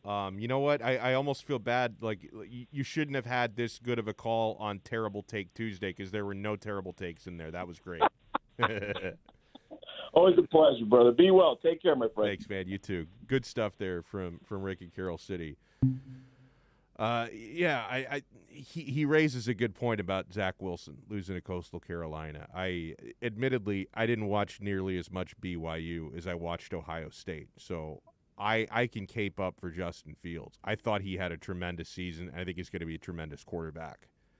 From everything I understand, and for people like Kyle Krabs, who's going to join us on Thursday from the Draft Network, who he is not only did he watch BYU last year, he studied film of Zach Wilson, and he's not sold. He thinks that Zach Wilson, it's not to say he can't be a great quarterback, but he just thinks that Wilson has more bust potential than certainly more bust potential than Justin Fields, and probably more potential to bust than even Trey Lance as well. And I don't think Kyle is that sold on Mac Jones, but I can guarantee you that's going to be a big emphasis of the conversation that I have with Kyle this week when he joins us on Thursday, because we didn't have nearly as many Mac Jones headlines last Thursday as we have this week, right, with San Francisco reportedly all in.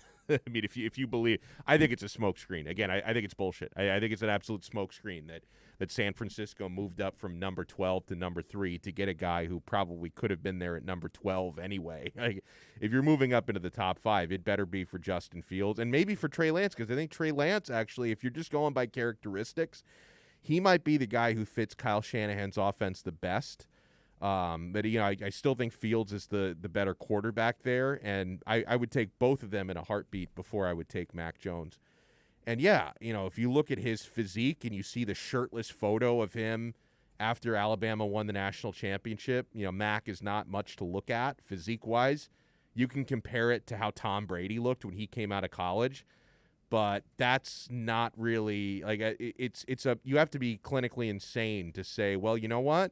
Mac Jones, he reminds me a lot of Tom Brady coming out of college and, shirtless. He's got no muscle tone. Neither did Brady. He's the next Brady. Like, it's an insane thing to say. Brady for where he was drafted is like a once in a billion type of guy. I mean, for the Patriots to have found in the 6th round, having the physical traits that man had, to find the greatest quarterback of all time in the 6th round, that's not something you expect to repeat. And okay, you can say, hey, physically he kind of reminds you of Tom Brady, but like Rick said, does Mac Jones have the same intelligence and pocket presence and awareness that Tom Brady has? Yeah, Tom Brady's not going to win a foot race against anybody, but he's incredibly instinctive with the way he reads defenses and climbs in the pocket. So if you are as gifted in those ways as Brady, you don't have to be fleet of foot to succeed when you have the pocket presence that Tom Brady has. I'm not convinced that Mac Jones has that.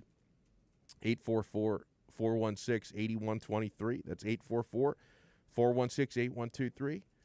I thought I was going to start a fire with my coffee versus energy drink tweet, but so far it seems like most people pretty much agree with me. I guess the energy drink crowd is not that big a fan of the show, I guess. Oh, man. Yeah, Ray writes in, Kyle Krabs is a must-listen on Thursdays. He's awesome. He is absolutely awesome. He was asking me, Donno, are you able to sleep at night after 4 cups of coffee? Yes, because I cut myself off by 5 p.m. every day. Also, I take Ambien. That probably helps as well. That might actually be what cancels out the coffee effects. But no, I mean, I think it's important. And you know what? That doesn't even apply to everyone because I know like so many of my Cuban friends can drink a colada at like 10 p.m. and they can still go to bed. It's crazy. Like Cuban genetics are just different. Like and you know that Alex, are you Cuban? I don't want to stereotype you. Mm-hmm. But it's okay. So you're Cuban. Like, if it's not you, like, do you have like family members and friends who will drink a Cuban coffee at like 9, 10 o'clock, and they can still go to bed afterwards? It's crazy. Donno, you don't understand. I live with my grandparents. Yeah. So they make Cuban coffee every hour. Oh. So the smell of Cuban coffee is in the kitchen constantly. So yeah, I'm very aware of people drinking a lot of Cuban coffee at night, and they can just go to like my grandparents, my sister. They Cubans do all are built different. Like yeah. if I don't cut myself off from coffee at like 5 p.m., I'm not going to have a good night's sleep. But for some reason, Cubans can do it. I can't. I'm not Cuban enough. No, it's like when Gabriel Iglesias, the comedian, when he talked about his trip to Miami and the first time he had a cafecito, he was surprised at how small it came in a cup, how tiny the cup was. I drink like 10 of those cups. Exactly, because people are wired differently. But if you haven't had it before ever, and you're just like, oh, why that little cup? You understand after you have that little cup for the first time. That is so good. Hey, remember later this hour, we're going to talk some football with Antoine Staley from the Tallahassee Democrat, but he has covered the Dolphins. He's covered the Carolina Panthers, so I want to get his take on the Sam Darnold trade. I want to talk some Panthers when we come back. Our buddy Kurt in South Carolina tweeted me earlier. I was tweeting about Terrible Take Tuesday, and he said, terrible take, talking soccer during the best season that the Florida Panthers have had in decades. Well, you know what, Kurt? I hope you're listening, my friend, because I do want to talk some Panthers when we come back. They've got a 2-game stretch coming up starting tonight, 2 games against Carolina. I think these next 2 games are going to tell me a lot about how far the Florida Panthers can go in the postseason. So we'll talk a little puck when we return.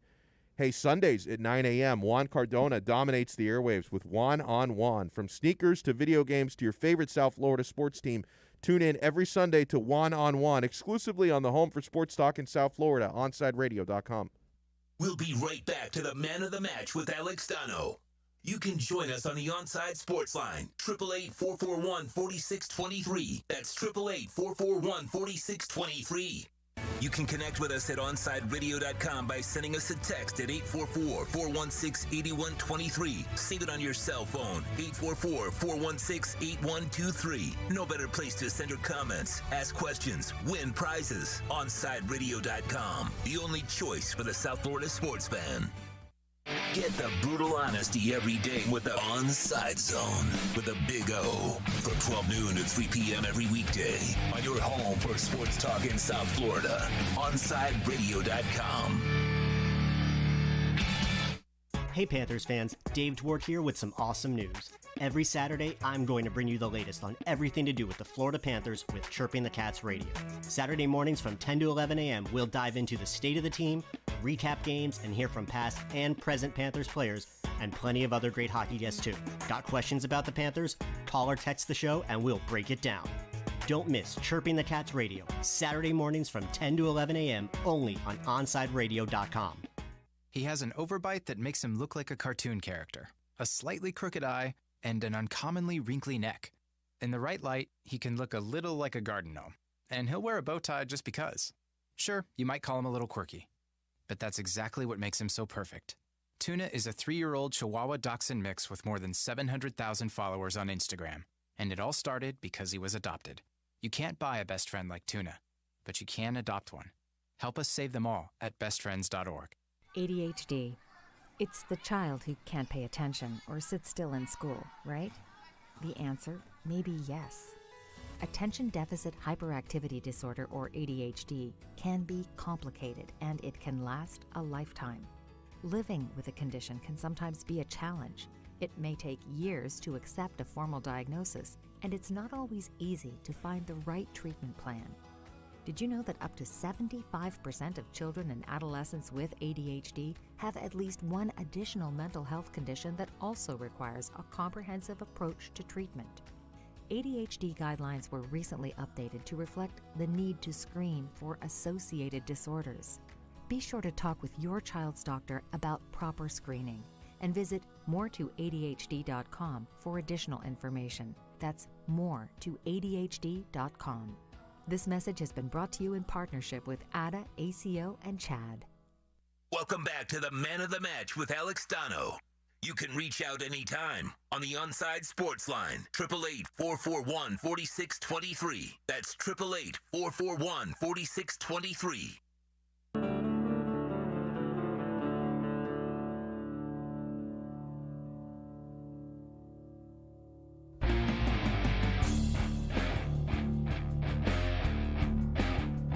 Solid. I think this is from the Big O playlist, but I'm into it. I'm digging it. With you till 6 o'clock tonight. I'm sure Big O. Like I don't know what band that is, but he's probably thinking, oh, I've seen them in concert 14 times. Yeah, seen them 30 times in concert. Actually, no. All this music is just like because we're on YouTube Live. Oh, right. So we can't do copyright. Yeah. Exactly. So all this is just free music, but gotcha. it's pretty damn good It's for free not bad. music. Yeah. It sounds like bootleg Metallica. There you go.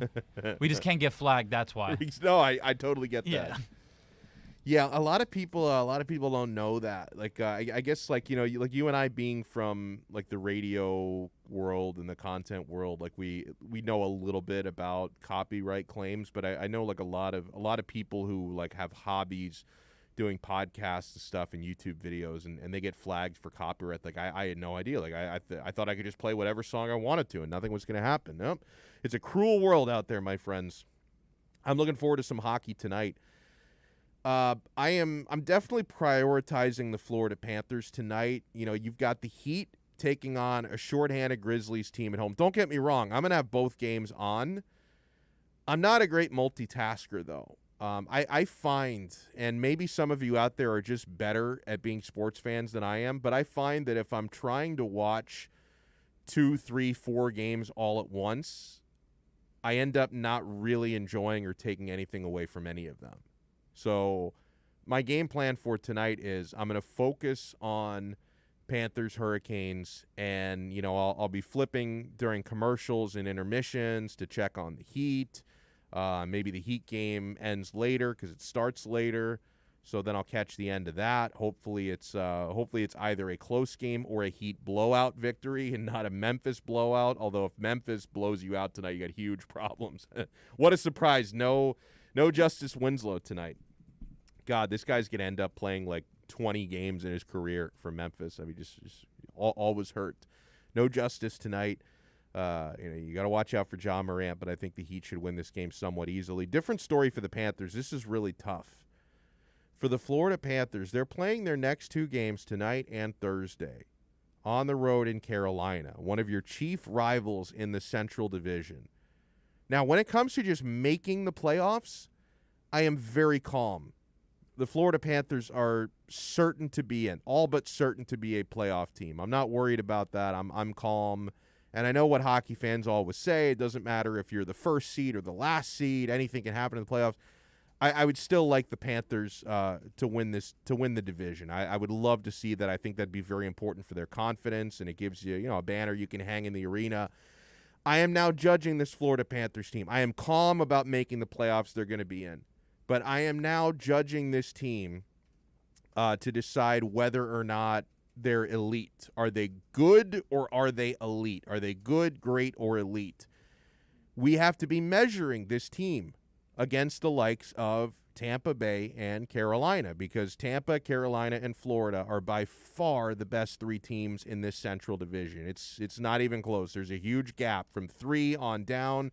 There is a huge gap. So we need to be measuring the Panthers against elite teams like Tampa Bay and Carolina. Carolina this year has been especially tough for the Panthers. The Panthers have 1 overtime win, 2 regulation losses. 1 overtime win, I think 1 regulation loss, and 2 overtime losses to the Hurricanes in 4 meetings. So they don't have a regulation win against Carolina, and they have 3 different losses in some form. 2 of those were beyond regulation. 1 of those was in regulation. You almost always go to overtime with this team, so the margins are very thin. But I'm looking at these next 2 games, and for me to really be believing in these Panthers, and I know it's nuanced, it's tough because, you've lost Aaron Ekblad for the season. Anthony Duclair is still out for a little bit longer, so you're not whole. You did recently get Barkov and Hornquist back. And my God, was Barkov good the last game. He was excellent. He was aggressive. He was attacking. He scored. Probably should have scored multiple times in the game. He was that good. So I'm very thankful that the captain, Barkey, is back. But for me to really come away from these next 2 games thinking the Panthers can absolutely make some noise and make a deep playoff run, you got to win at least one of these next 2 games. Now, being greedy, because I remember when the Panthers went into that 3-game weekend series against the Lightning about a month and a half back, and I was saying, hey, if you just win 1 out of the 3, show you're competitive, you got to get something. I'm happy. They ended up winning 2 out of 3 against Tampa Bay, and I was floored by it. I'm like, oh my God, they exceeded my expectations. So it's kind of the same thing here. if the Panthers were to get, a regulation win and an overtime win against the Hurricanes in these next two, I'm going to be over the moon. I'm going to be thrilled. I'm going to be on cloud 9. These are 2 road games against a very good team. So I would be satisfied with 1 victory in the next 2 against Carolina. That'd be a good sign to say, hey, the Panthers are absolutely on the same stratosphere with Carolina, and we know that they can hang with Tampa Bay because they've taken a couple of victories against the Lightning. So I think these next 2 games, both on the road in Carolina, are going to be really important for me to measure and judge how good these Panthers really are. And definitely these next 2 games, watch out for our old friend Vincent Trocheck. He's having a phenomenal year. It's not just the Panthers he plays well against, but God, he loves playing against the Panthers. Our old pal Vinny Trocheck has 4 goals in 4 games against the Panthers this season. So he has a goal a game average against the Cats this year. If the Panthers can keep him off the score sheet tonight, that's going to make me happy. Like, just don't allow Vincent Trocheck to constantly kill you. And Sebastian Aho is really good as well there in Carolina. Aho, but Vincent Trocheck has been a real problem for the Panthers. I got to react to this this Dusty Baker quote. I want Alex's take on it as well. So the Houston Astros are still carrying that scarlet letter. They stole a World Series. The Houston Astros in 2017 cheated and stole a World Series. They're still carrying that scarlet letter. And you had fans last night throwing the garbage cans onto the field to mock them. I think one of them was inflatable. One of them was an actual garbage can. Dusty Baker, who manages the Astros, was asked if fans who threw garbage cans on the field crossed the line. And he said, definitely. You could tell the amount of hostility, of hatred in the stands. How many have never done anything wrong? How many people have not cheated on a test at some point in time? First of all, that's an asinine comparison. I mean, is cheating on a test really the same thing as stealing a World Series? The other thing, though, is when you're caught cheating on a test, I know that people, I'm sure, get away with that all the time. Like, maybe people have cheated on a test, gotten away with it, whatever. But when you get caught cheating on a test, you fail. You might get expelled. You might get kicked out of your university. My father's a professor, and he's had to deal with this at times. There have been many times where he has caught students of his cheating. They automatically fail the course when they're caught cheating. They have to go before honor council. They might get kicked out of the university. That's reality. Whereas, Alex, correct me if I'm wrong, but the Houston Astros, even though they cheated, they're still officially the World Series champions of 2017, right? Correct, yes. So that to me is ridiculous, because when you get caught cheating on a test, you flunk and you might get expelled. The Astros cheated and stole a World Series, and they're still champions. They're still champions, and the players did not get any punishments because when the MLB was doing their investigation on the case to get more information, they promised the players immunity. That's right. In terms of getting more details on the case. And I find that completely ridiculous, because then what's the whole point? Because they're the ones who cheated. Right. They could, because Alex Cora, who at the time was the bench coach for the Houston Astros, he was one of the masterminds behind this. Some of the players could easily said, hey, this is wrong, let's not do this, and go against it. But, all it takes is one person, one leader, and then the rest fall like dominoes. But I think MLB just basically gave them a slap on the wrist. They fined them. They lost a couple of draft picks. A.J. Hinch was out of baseball for a year, but now he's back in baseball managing the Detroit Tigers. So what is the point? Because you banned the greatest hitter arguably of all time, Pete Rose. You banned him from baseball for cheating as a manager, though. So if you want to punish him as a manager, for making a couple bets, this guy gets banned forever. It's ridiculous. So MLB needs to get their ducks in line, because Big O was talking about it in his show. It's losing, its flair, its colors, it's losing all that, and that's why baseball's taking a backseat, more of a backseat. It's always taking a backseat to football. It's America's sport. I get it, but more as the years go by, baseball is going to take a bigger and bigger backseat to America's sports. Yeah, so I just thought, and I understand that, like, it's Dusty Baker's job to fall on that sword, and he's got to be the one to try and defend his players and defend the franchise. I understand it, but it's like you got to come up with a better line than that, bro. I mean, how many of these people never cheated on a test? Like, that's the same thing. How would Dusty feel if he was managing the Dodgers at the time in 2017? That's a great point. How would he feel if he was managing, the Yankees in 2017? And also the Astros cheated in 2018 as well. Yep. And the investigation was only for 2017, but they were cheating in 2017, 2018, and in 2019 when they actually lost the World Series to Washington.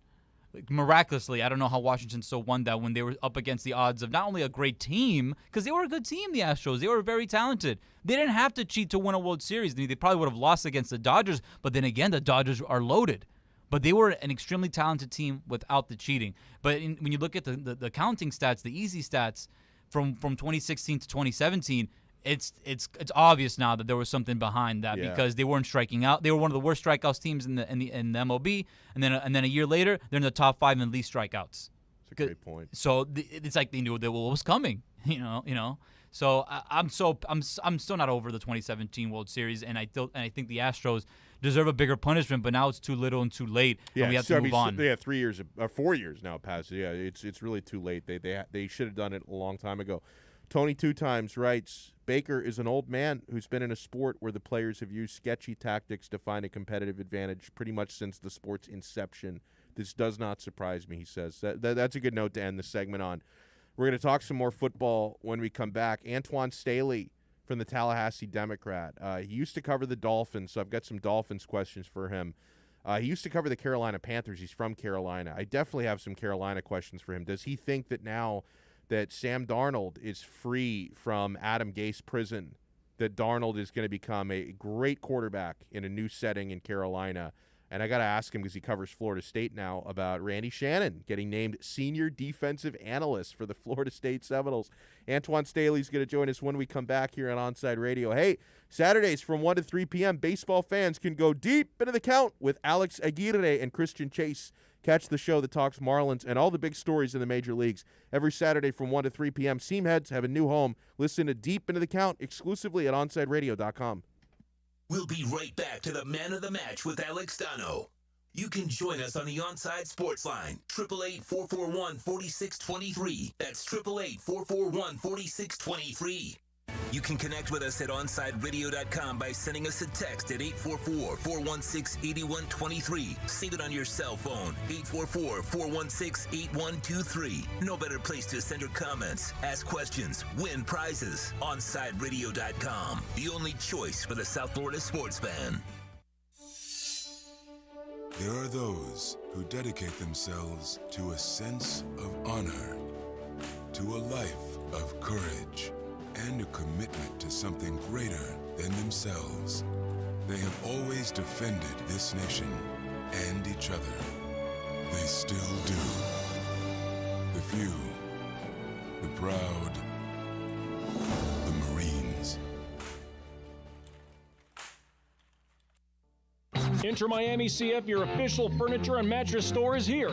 City Furniture is your #1 home source for the trends you want at the prices you'll love, including exclusive City Furniture collections, the widest selection of styles, affordable home accents, mattresses starting at just $99 and more. Create the home of your dreams fast with next-day delivery, plus get 60 months special financing with no down payment. Because City Furniture is here to make it easy so everyone can live life like this, visit cityfurniture.com.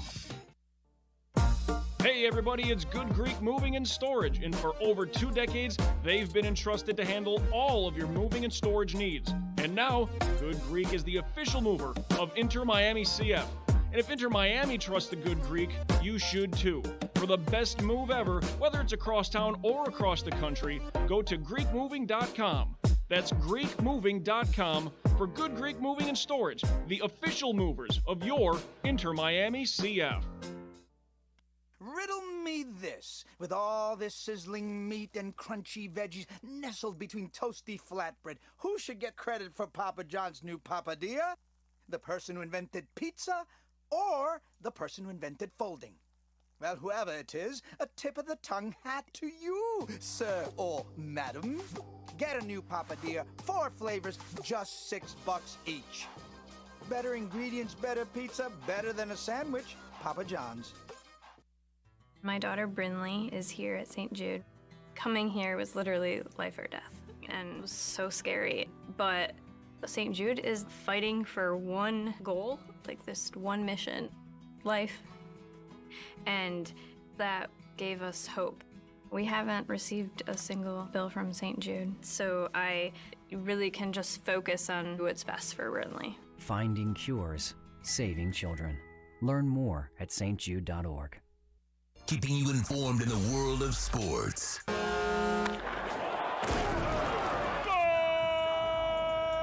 With an OnSideRadio.com sports update.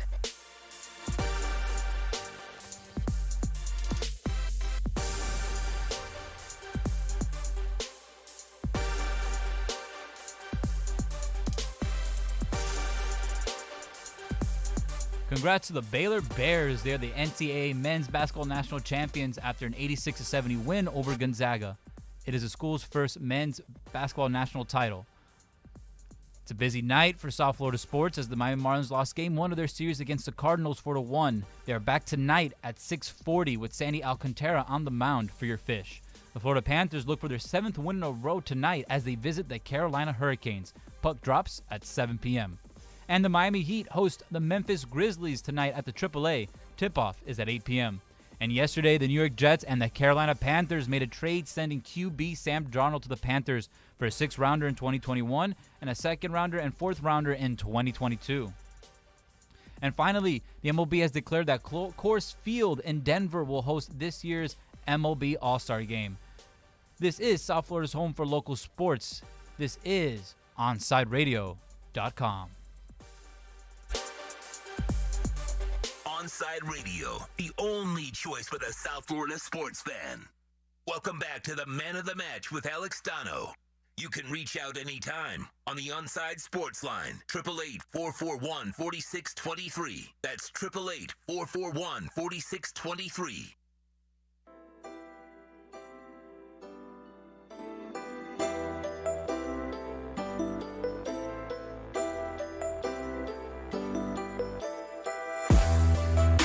Yeah, our next guest does an awesome job. You probably knew him for years as a Miami Dolphins beat writer, Carolina Panthers beat writer, covers Florida State now with the Tallahassee Democrat. There's no team this man has not covered. Antoine Staley joins us here on Onside Radio. Antoine, good afternoon, man. How are you? I'm good. How you doing, Donno? I'm doing really, really well. And it's crazy. Like, I was thinking about you this week because, you know, so many of the teams that you've covered have had big news. I want to start with the Carolina Panthers, okay? Because, yesterday the big trade came down during my show. Carolina, who we've known for weeks, if not months, that they've really wanted to make a move at quarterback. Like, they were considered a dark horse for Deshaun Watson before all the lawsuits came out. You know, we've been wondering if they were going to trade up in the draft from number 8 to try and, get one of the top 3 or 4 quarterbacks. They end up making what is kind of a low-risk move for Sam Darnold. What do you think of the trade, Antoine? Do you think this was a good move for Carolina? And how much better do you think Sam Darnold can get now that he's free of Adam Gase? How much better can he be, in your opinion? I think it's a good trade for Panthers simply because, they needed the quarterback. They signed Teddy Bridgewater last year, which I didn't think that was a good move whatsoever. But nevertheless, they thought Teddy Bridgewater could eventually be turned into a starting quarterback. And they saw after a year he has kind of been the same quarterback that he's always been. Okay, decent, but nobody's going to, be a game changer for you. So now you got a guy that's Sam Darnold that's 23 years old still very young, and, has not had the best coaching whatsoever and not been in a great organization or a great situation in New York. Now you bring him in to Carolina, who Matt Rule liked him coming out of the draft when he was interviewing for the Jets job, actually. He actually talked to Donno, so he's actually fond of him, which I think part of the reason why he decided, let's decide to go get this guy. And you got Joe Brady, too, who's still there as the offensive coordinator. So just imagine what you're able to do with a guy with the talent and the skill set of a Sam Donno, I think it works out well. And the Panthers already have good weapons with Robbie Anderson, who Donno has a rapport with date back to the Jets. DJ Moore there too as well. Christian McCaffrey's back too as well. So I think it's a much better situation than what he had with the Jets. So I think he might have the potential to do really well there. So do you think Carolina now tries to trade Teddy Bridgewater, and how much of a trade market do you think there could be for Teddy? I think they're going to try, but yeah, I don't know how successful they're going to be because, I mean, he's still owed an abundance of money, but up to what was about $20 million. And wow. They can't release him, really. Good for him. They can't really release him, because it would count. I mean, they'd be paying him to go away, so you might as well just keep him as a backup in that case. I'm sure they would want to restructure his deal, but Teddy would have to be open to that. And for everything that I know, he's probably not at the moment. So, it's a situation where the Panthers just may have to eat a lot of that money in order to move on from him. But either way, it seems like his days in Carolina are coming to an end. The very popular opinion is that, the New York Jets, and obviously we knew they were going to be drafting a quarterback even before they traded Darnold, but this eliminates any doubt. But it seems like Zach Wilson is going to be the guy that the Jets go for at number 2. A couple months ago, most people would have said Justin Fields would be the second quarterback taken, but, popular opinion has really shifted towards Zach Wilson. Do you agree with that, Antoine? Because, I don't know, from where I sit, I'm expecting Justin Fields to be the better player. I know most people side with Wilson. How do you feel about the two of them? I think Justin Fields is the second best quarterback in the draft. Yeah. Now, how people want to portray that, it's up to them. I know a lot of people want to talk about this upside and things of that nature too as well. But the fact of the matter is, I've seen what Justin Fields can do on film and seeing what he did at Ohio State and played at a high level and played in big games and big moments. Zach Wilson, he had a really nice season, but potentially he could be a great quarterback. He does some things that are really well, especially has that gunslinger mentality, which could work or against him, depending on who you might ask. But yeah, I think with everything considered, I would take Justin Fields at number 2 if I'm the Jets. That's just my personal opinion. I think people kind of soured on him, sort of what happened to Deshaun Watson during the draft process for whatever reason. They try to pick his game apart, but yeah, I think he's shown that he's the better quarterback and has been continued to show that. And you get this top speed with him too. He's as fast as most players in the league. So you add everything up. I think for me, it's a no-brainer to take Justin Fields at number 2. But a lot of teams like Zach Wilson and Mac Jones, which I wanted to ask you about that either. But yeah, that's just kind of how it's going. Yeah, well, I wanted to ask you about the Mac Jones thing because the crazy thing, and I agree with you, Justin Fields, I think, is the second best quarterback in this draft. He may not even be the third quarterback taken because there are reports that San Francisco, who moved up to number 3, that Kyle Shanahan is in love with Mac Jones, which I kind of find it hard to believe because, I was watching the video of Shanahan watching Mac Jones's pro day, and it looked like my dude was cringing with some of the throws that Jones was at. Do you believe that San Francisco is really going to take Mac Jones, or is this a smokescreen? I hope it's a smokescreen. I really do. I hope they go with the okie doke and just completely fool everybody because at this point, I would have a hard time just picking at Mac Jones. And Mac Jones had a really nice year for Alabama, but for me, I think I have a lot of questions, especially the fact that this game is becoming more of a quarterback. When you're a quarterback, you have to be a little bit more, have more mobility. And it's not that Jones is completely slow like Tom Brady or Peyton Manning, but yeah, I don't see him just being that transcendent quarterback, especially to trade up to go get him. Right. That's the thing about it. It's not even necessarily drafting him in the first round, but you traded up to 3 to get him. And I can't. Yeah, I think it's a disaster, like a Mitch Trubisky possibly waiting to happen. Yeah. Wow. You're right about that. Antoine Staley from the Tallahassee Democrat joins us here on Onside Radio. I think the Miami Dolphins are in a really good spot at number 6. If this could be a big if because maybe one of these players might be off the board by number 6. But if 6 rolls around and Chris Greer has his pick between Kyle Pitts, Jamar Chase, Devontae Smith, and Jalen Waddle. Which of those four would you go with? Oh my God! Like that's a perfect situation. Like I have to think somebody's probably going to get picked up. Maybe Kyle Pitts, depending on who you might ask or what the Falcons might do. They might decide to trade because they're apparently. And you know what? I hope they trade because if they trade down, it's probably to a team that wants a quarterback. So I don't know. I'm curious about that. Exactly. So and then the Bengals could take an offensive lineman. So. I mean, it's not out of the realm of possibility. So in that situation, I've always said this. As much as I like Jamar Chase or Devontae Smith, just give me Mike Gesicki and then a matchup nightmare with Kyle Pitts at two head tight end set. Like, just imagine trying to get that, and you can still get a wide receiver later on in the draft, if you choose. And just imagine trying to cover that. And you draft some type of running back, whether it be a Najee Harris or Devontae Williams or from North Carolina or whoever the case may be. That's the perfect situation for Tua. You want to surround him with witty weapons as possible, and then to have two tight ends that can just stretch the field like Gesicki and Kyle Pitts too. And you can't put linebackers on either one of them because they'll completely burn them. And then some DBs, they're too big for them. I mean, the tight ends are too big for them. So, it creates so much matchups situations. So, that's what I would do. It's really no wrong answer because I think Jamar Chase can turn out to be an excellent pro, so can Devontae Smith and Jalen Waddle. But just from a matchup standpoint, I love having two tight ends and all the versatility you can do with that.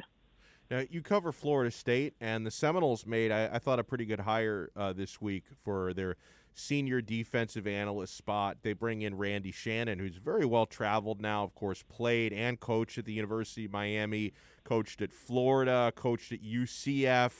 I guess at some point he's got to work at USF to complete the cycle. But he's now at Florida State. What can you tell us?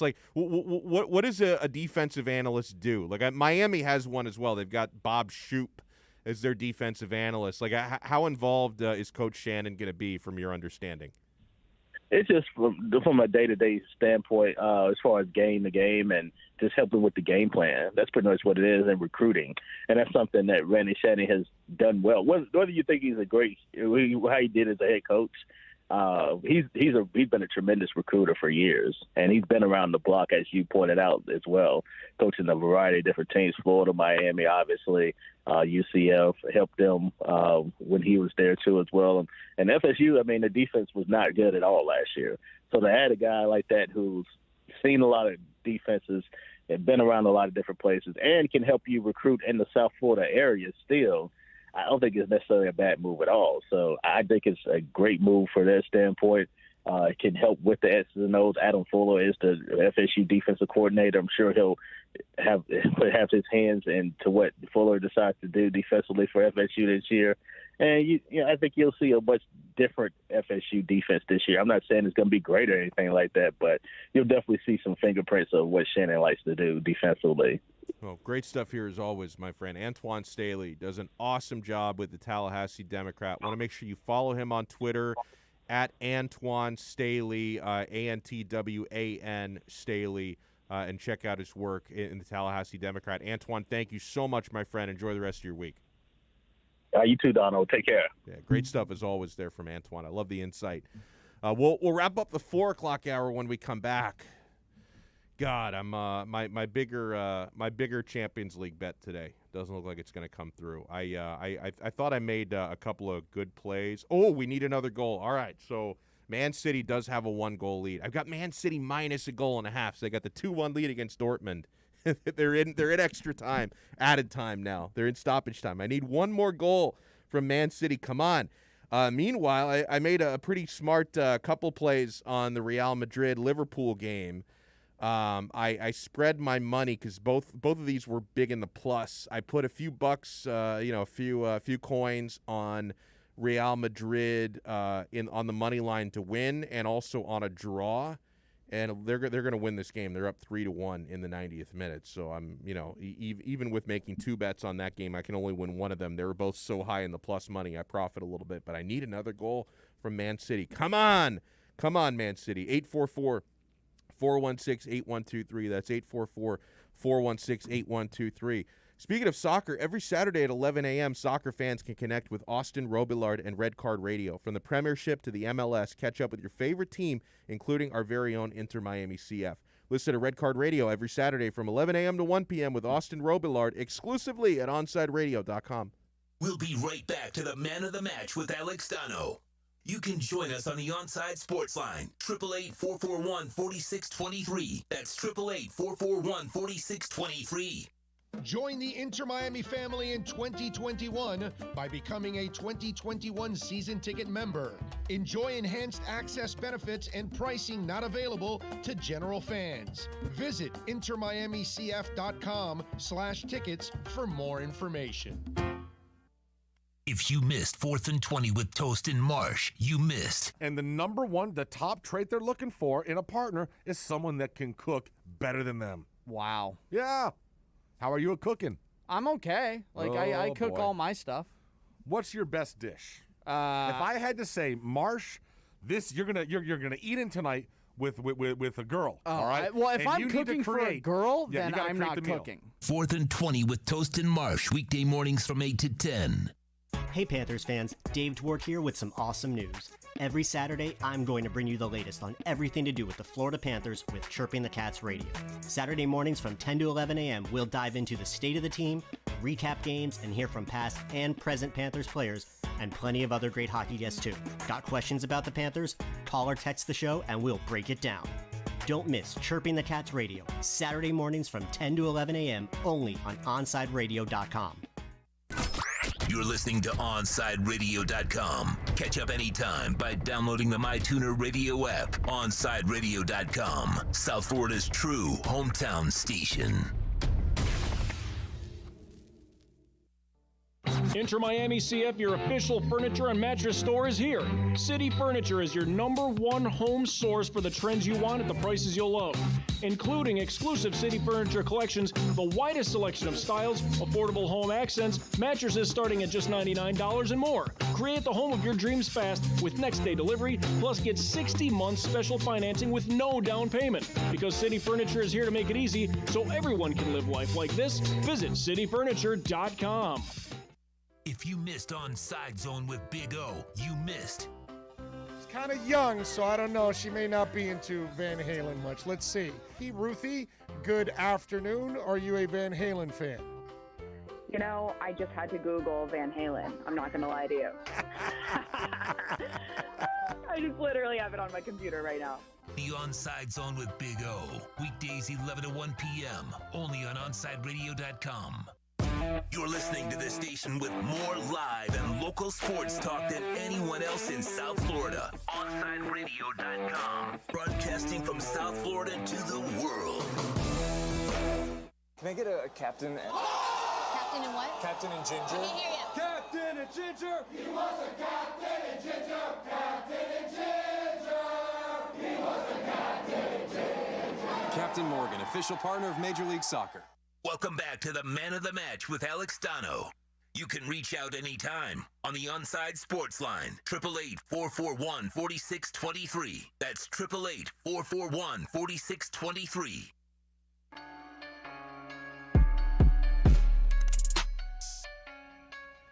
There's something I saw this morning that really excites me. It's weird when you're a football fan.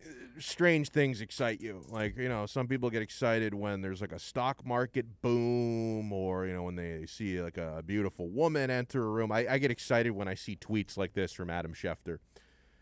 With teams locked into the first 3 overall picks, the Atlanta Falcons at number 4 are now receiving trade calls from multiple teams and are open to moving out of the number 4 spot per source. Now, the reason why I love this is, and, obviously there's no guarantee that they actually move out of the pick, but if they're open to it, there's a good chance it happens. If someone acquires Atlanta's 4th pick, they're almost certainly doing it because they want to draft a quarterback.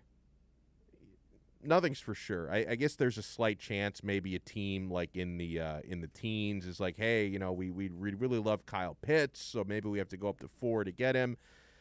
But you know the way this works, folks. When teams give up big amounts of capital to move into the top 5, especially in a year like this that's very quarterback heavy, any team who makes that move up to number 4 is probably doing it to get a quarterback. They're probably doing it because one of Trey Lance, Justin Fields, or if you want, Mac Jones, maybe a team might. I mean, if San Francisco was thinking of taking him at number 3, maybe there's a team out there foolish enough to take him with number 4. But 4th overall pick, that's quarterback zone.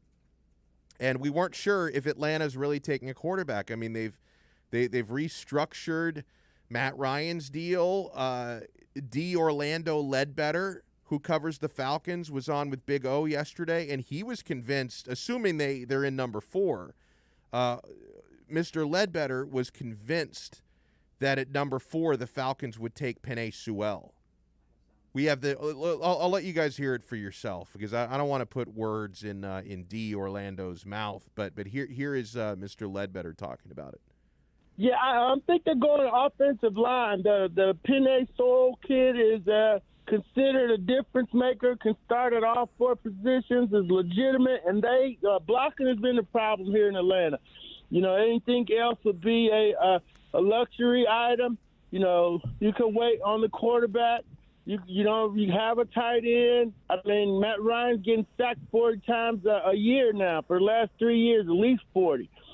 50 and 2 years ago. So, and they don't have a blocking that's good enough to open up any holes in the run game. So, if this kid is as good as everybody say he is, he's the pick at 4, and they're throwing smoke screens on these visits to Jamar Chase and, to let everybody know that they like Pitts too and so forth and so on. And then Jalen Fields would certainly be a good popular pick here, but they don't really need him, especially after Matt Ryan was restructured and his contracts are, in the 40 million salary cap hits for the next couple of years.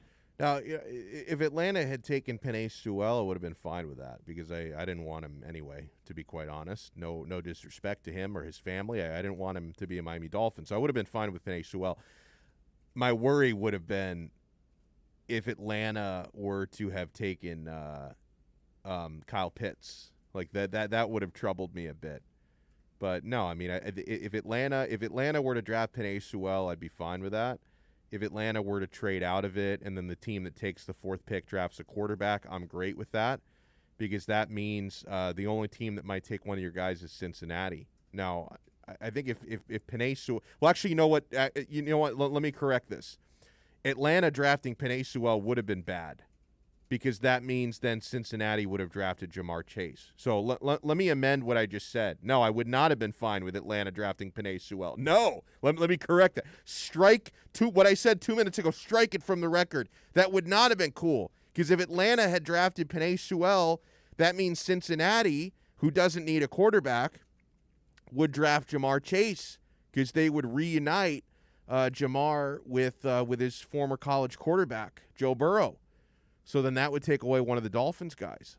So, yeah, no, my dream scenario here would be Atlanta trading down, somebody drafting a quarterback at 4, Penei Sewell going to Cincinnati at 5.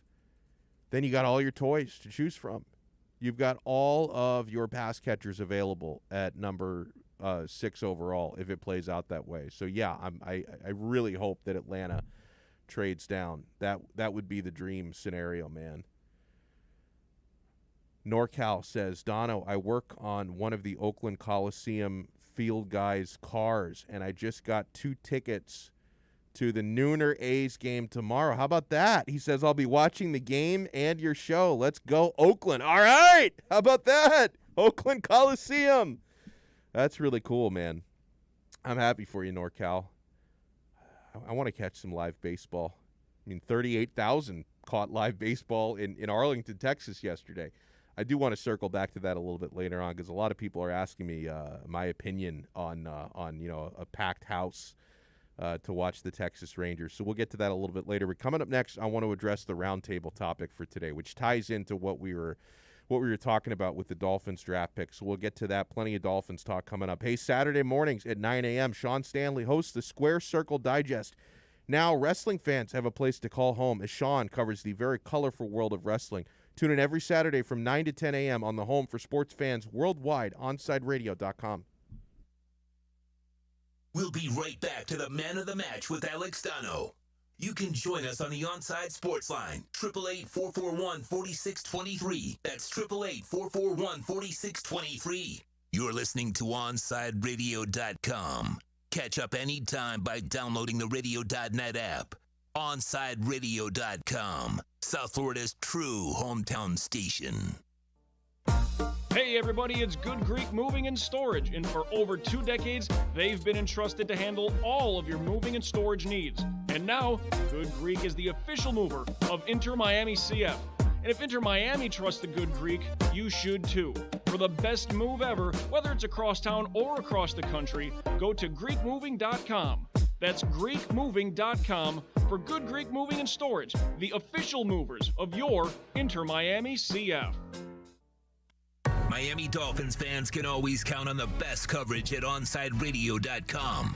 Every week, keep up with your favorite team as Dolphins writer Omar Kelly joins us with exclusive reports. And when news breaks, catch the EJDConstruction.com Miami Dolphins report on the home for Dolphins fans everywhere, OnSideRadio.com. You're listening to the flagship station of Inter Miami CF, OnSideRadio.com. Follow us on social media at Onside Radio.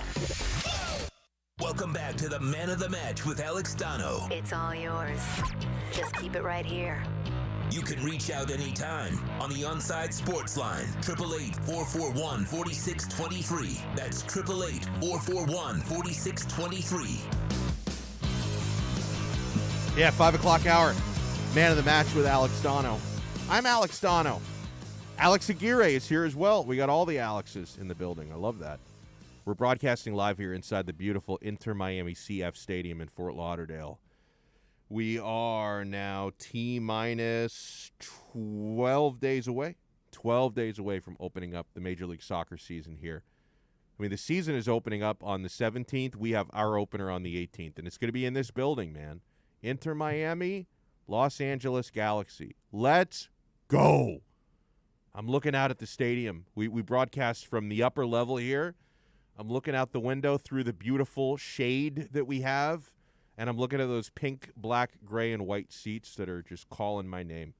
Absolutely calling my name. And I look off in the distance. I see the Fort Lauderdale skyline kissing the horizon. This is a beautiful place to be, man.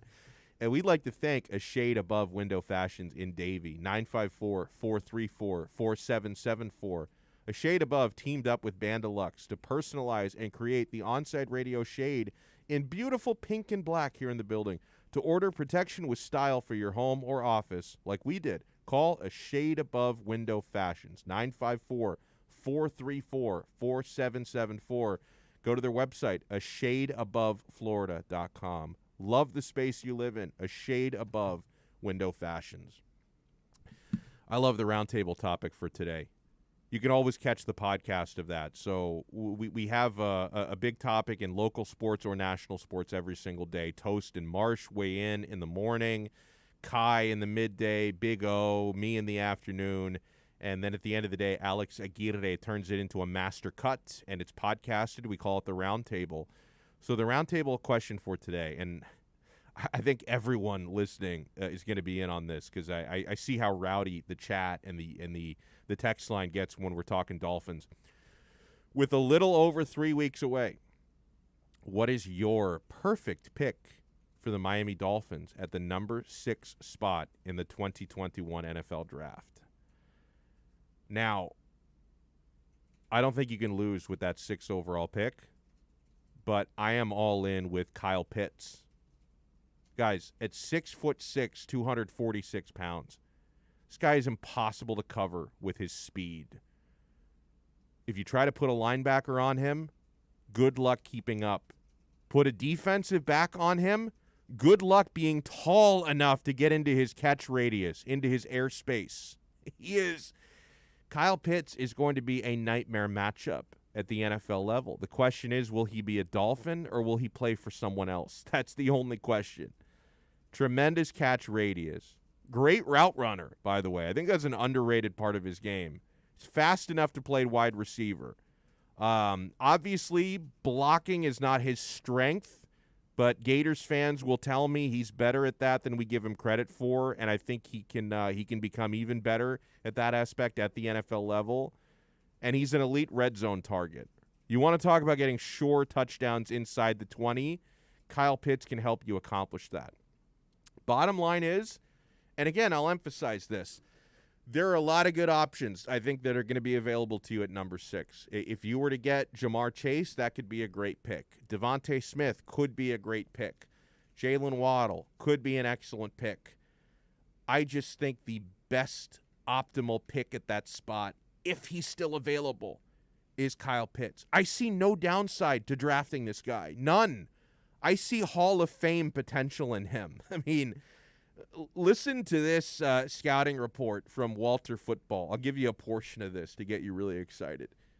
Pitts absolutely dominated the competition in the odd 2020 season, catching 43 passes for 770 yards, 12 touchdowns in only 8 games, because he missed a few games with injury, was held out versus LSU to protect him for the SEC championship game.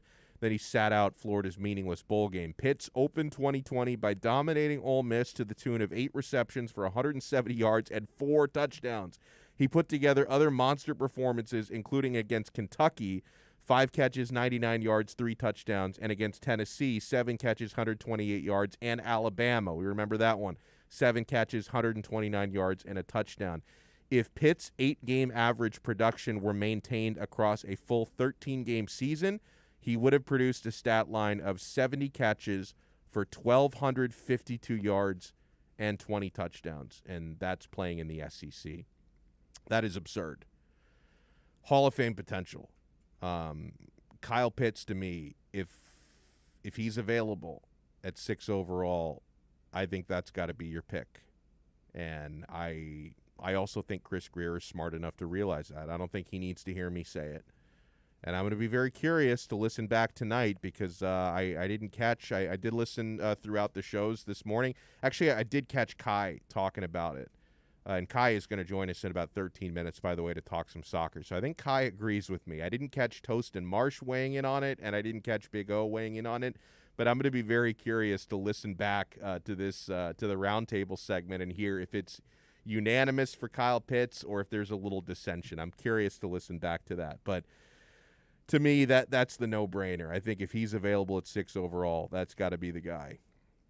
There's a lot more going on today with Deshaun Watson. Tony Busby had his press conference, and so one thing is for sure, okay? Deshaun's counsel, he's represented by Rusty Hardin as his lawyer. Over the last week or so, Deshaun's lawyer has really emphasized the idea that these allegations must be baseless because the accusers are all anonymous, that no one's coming forward, no one's putting their name to it. I've always felt that that's kind of a gross argument to use because you're victim shaming a little bit. Like you're basically saying like, oh, how can you believe a woman if she doesn't put her name on the I mean, it's ignoring the idea that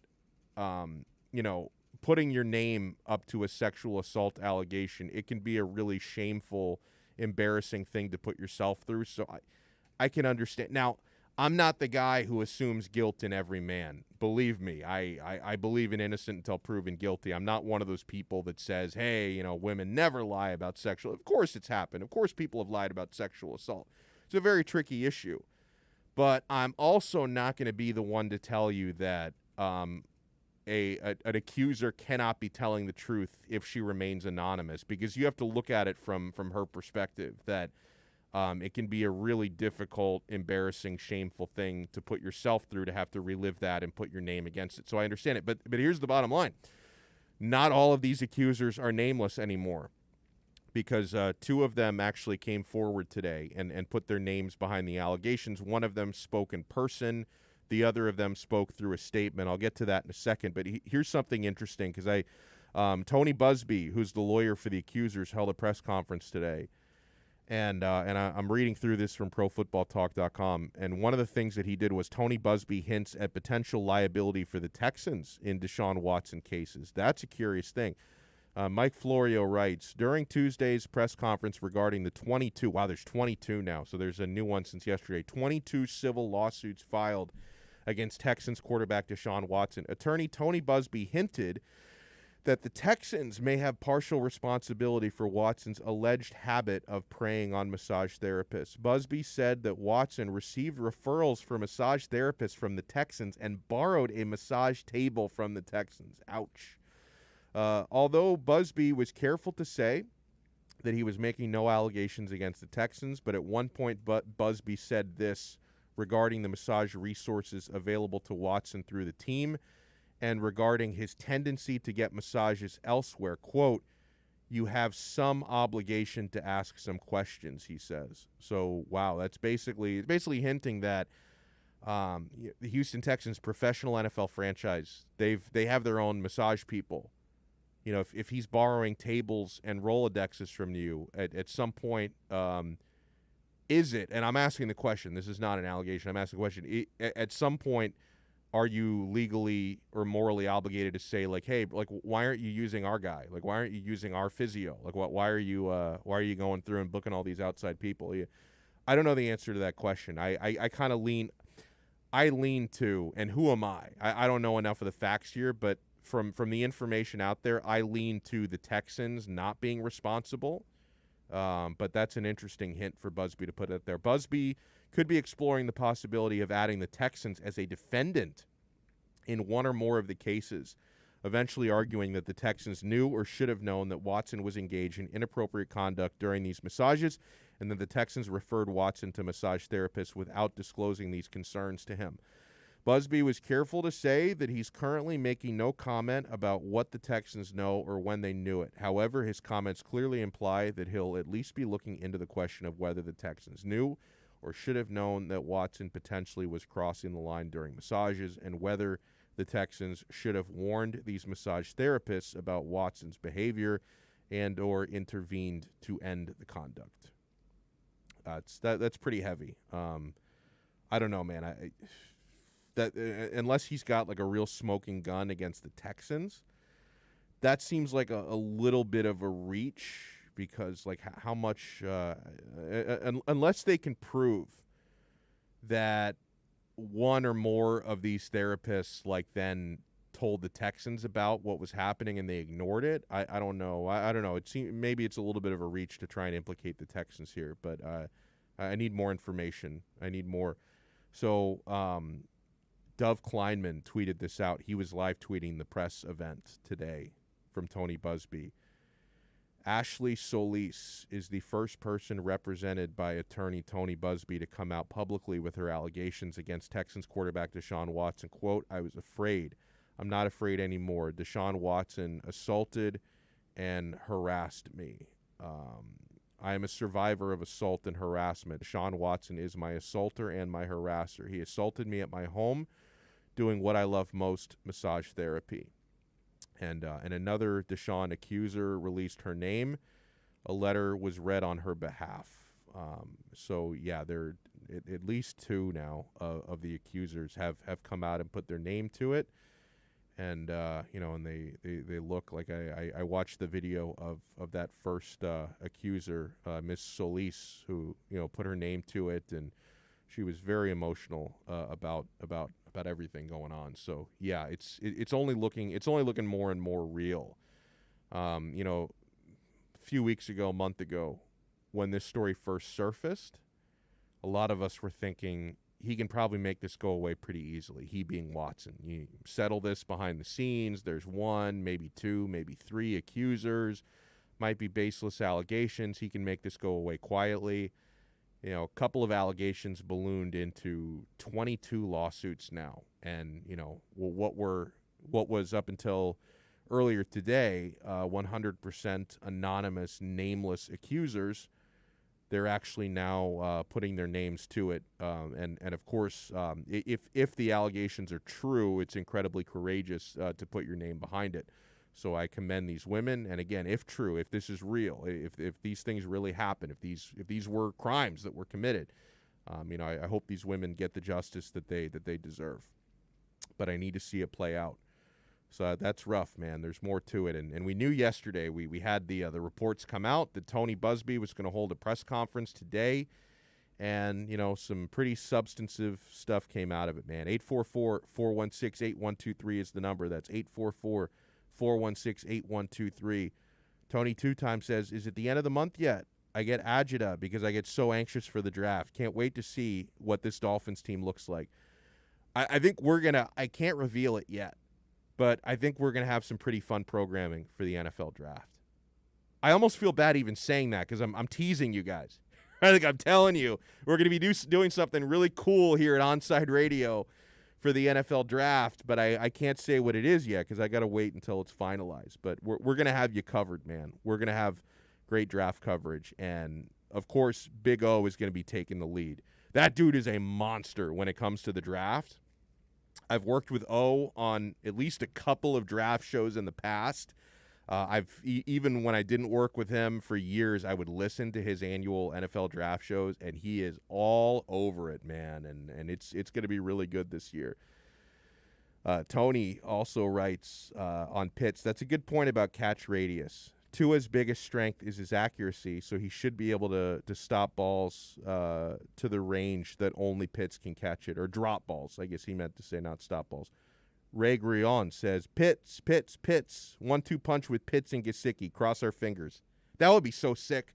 So many people look at it the wrong way. Like, people are saying, hey, why would you replace Mike Gesicki with Kyle Pitts so early? No, you pair them. You pair them together. They're going to run roughshod through NFL defenses. Think about all the mismatches you could have with Pitts and Gesicki. Oh, it's going to be glorious. All right, when we come back, we're going to talk a little soccer. We're going to talk some Champions League. He's going to tell me, in his words, why the Premier League is overrated. Kai Chen Chisholm at Samurai Radio, host of Kai's Corner, is going to join us when we come back here on Onside Radio. Hey, Inter Miami CF fans, join us for every road game as we broadcast live from Dangerous Minds Brewing Company, 1901 North Federal Highway in Pompano. Join Big O and me. Enjoy the delicious food and incredible house drafts and giveaways. Inter Miami CF fans, your new home for every road game is Dangerous Minds Brewing Company in Pompano. Follow them on Twitter, as I do, at Dangerous Minds B, and Instagram at Dangerous Minds Brewing. We'll be right back to the Man of the Match with Alex Donno. You can join us on the Onside Sports Line, 888-441-4623. That's 888-441-4623. You can now watch Onside Radio daily by subscribing to our YouTube and Twitch channels. Search Onside Radio. Log on, subscribe, rate, and review Onside Radio on YouTube and Twitch. Find out why Big O has a face for radio. OnsideRadio.com, South Florida's home for real sports talk. Inter Miami CF, your official furniture and mattress store, is here. City Furniture is your #1 home source for the trends you want at the prices you'll love, including exclusive City Furniture collections, the widest selection of styles, affordable home accents, mattresses starting at just $99 and more. Create the home of your dreams fast with next-day delivery, plus get 60 months special financing with no down payment. Because City Furniture is here to make it easy so everyone can live life like this, visit cityfurniture.com. I'm Ryan Seacrest. First responders are people who stand for a greater purpose. They will be there for you when nobody else is, to help you, your family, your community. This is their selfless promise. This is their sworn duty, to protect, to serve, to help. They put themselves in harm's way for us. They come to the rescue at times when we need them most. First responders are making enormous personal sacrifices to keep showing up for us and fighting the good fight. Nearly 70% of all firefighters are volunteers. That means when they get injured or quarantined, they may not have a way to pay their rent or keep their family safe and fed.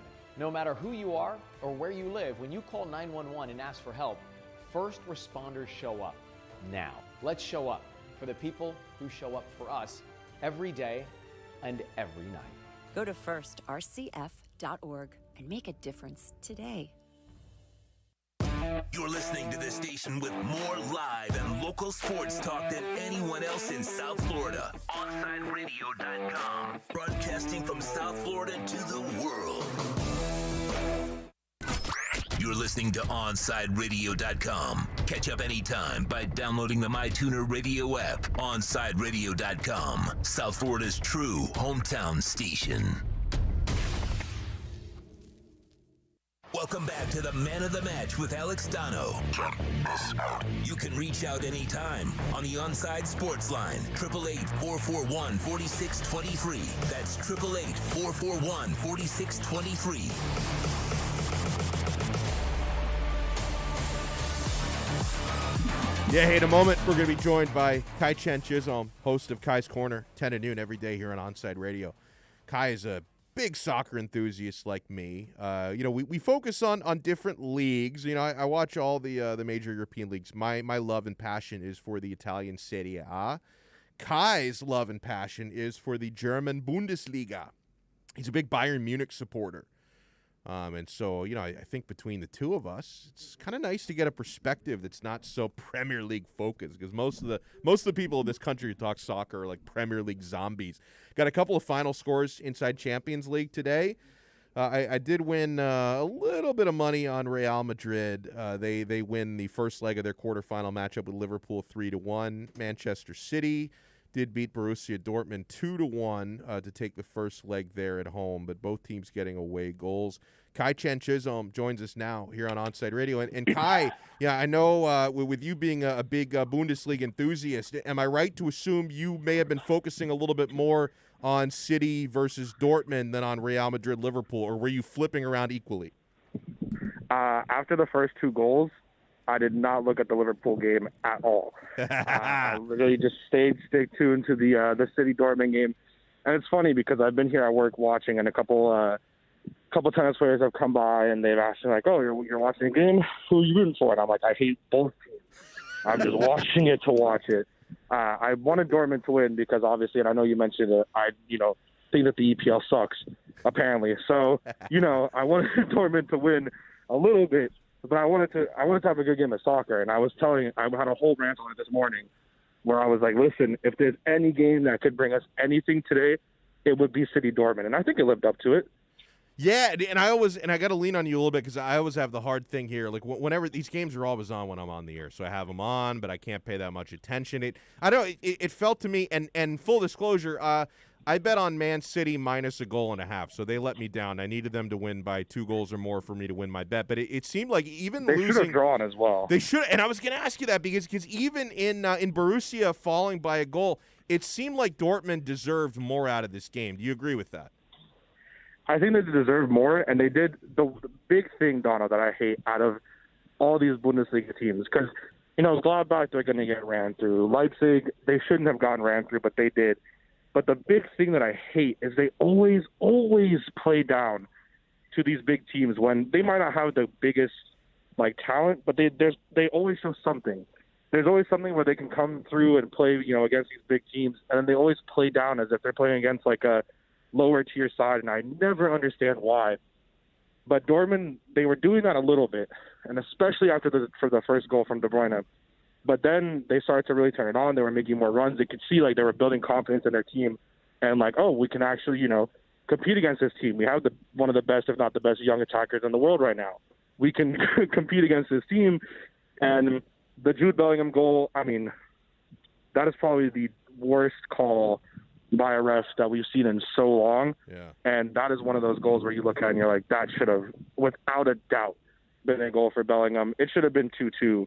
And Dortmund should be they're still in a good spot, but they should be in a great spot. The away goal is big. No doubt about that. Kai Chen Chisholm joins us here on Man of the Match on Onside Radio.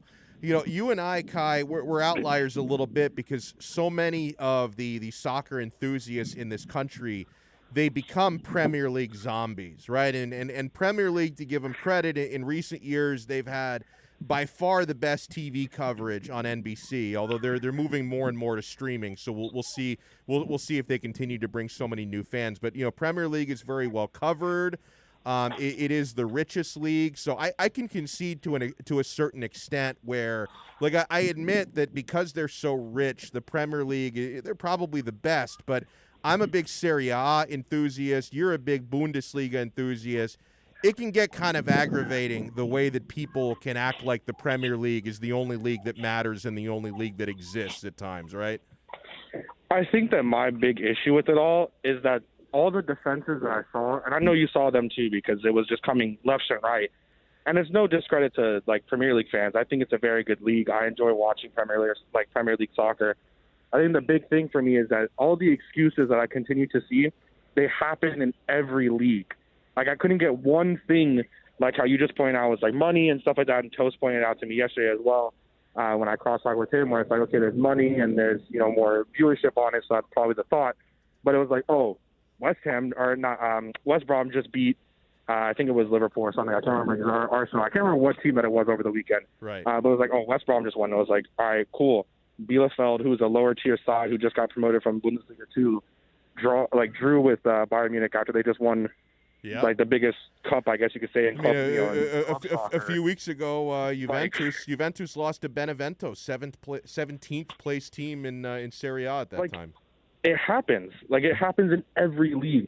I saw another one was like, oh, it's like the SEC, and, you know, Bama might not always win. And it's like, okay, but Bama's always in the conversation. These EPL teams, like, as good as they are, like, if you're Man City, and this is nothing against Dortmund, no matter how much I might hate them with, like, my Bayern bias, with the talent that you have, you should have walked away with this game. And they didn't. Like, 2-1 is not a great result for City because, listen, in Dortmund, it's going to be hard with fans or without fans. And they're going to play tough because that's just what Dortmund does. Even when they lose to some of these crappy teams in the Bundesliga, you should not have walked away giving an away goal, and especially in the manner that they did. Yep. Like, they're lucky that it's not a 2-2 finish. Like, if I'm Pep, I'm a little bit upset with how that, you know, panned out. But, hey, Phil Foden, though, hell of a player.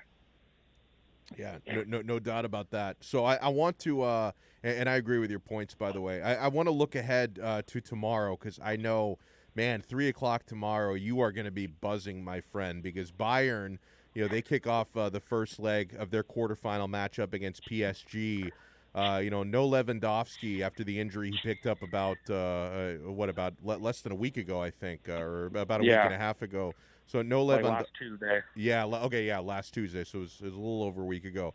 So what's your outlook on this two-legged tie with PSG? Now, Bayern are deep as hell, and, you know, they've been my pick to repeat as champions in Champions League, but this is not going to be easy. PSG is a tough matchup. What are you thinking?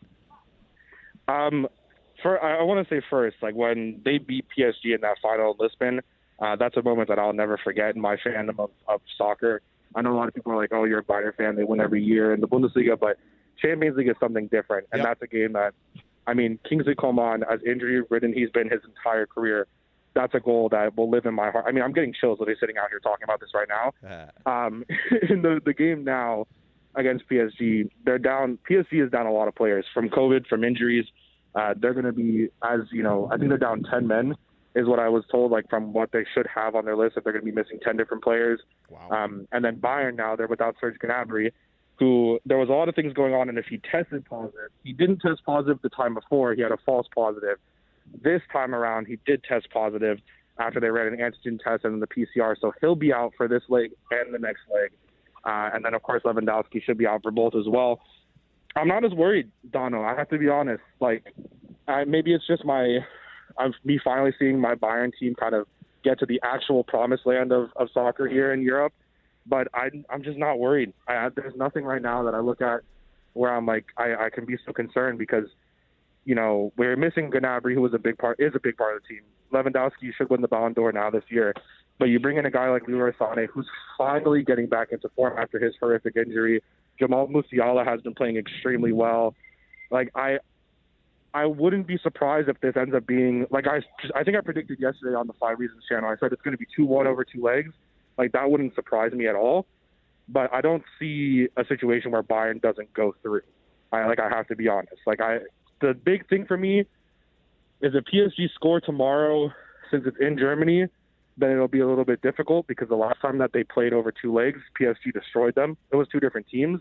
that in like 2017, but I don't see a situation where Bayern don't go through. I got to be honest. I'm with you. No, and I'm really looking forward to that game tomorrow. I'm definitely, goes without saying, I'm going to be prioritizing Bayern PSG over the Porto Chelsea matchup tomorrow. I think everyone knows which game my TV is going to be on. And Kai, you are part of the Miami München fan club that watches the games at I miss Fritz it and dearly. Franz, right? Yeah. I miss it so much.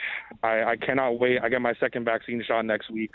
And so it's pretty much, I guess, like 3 weeks until I'm fully vaccinated. So I can't wait to go back. I miss it so much. I'm going to start, and you know, I'm not a Bayern supporter, but I do have one of my good friends is in that fan club, and we talk soccer all the time.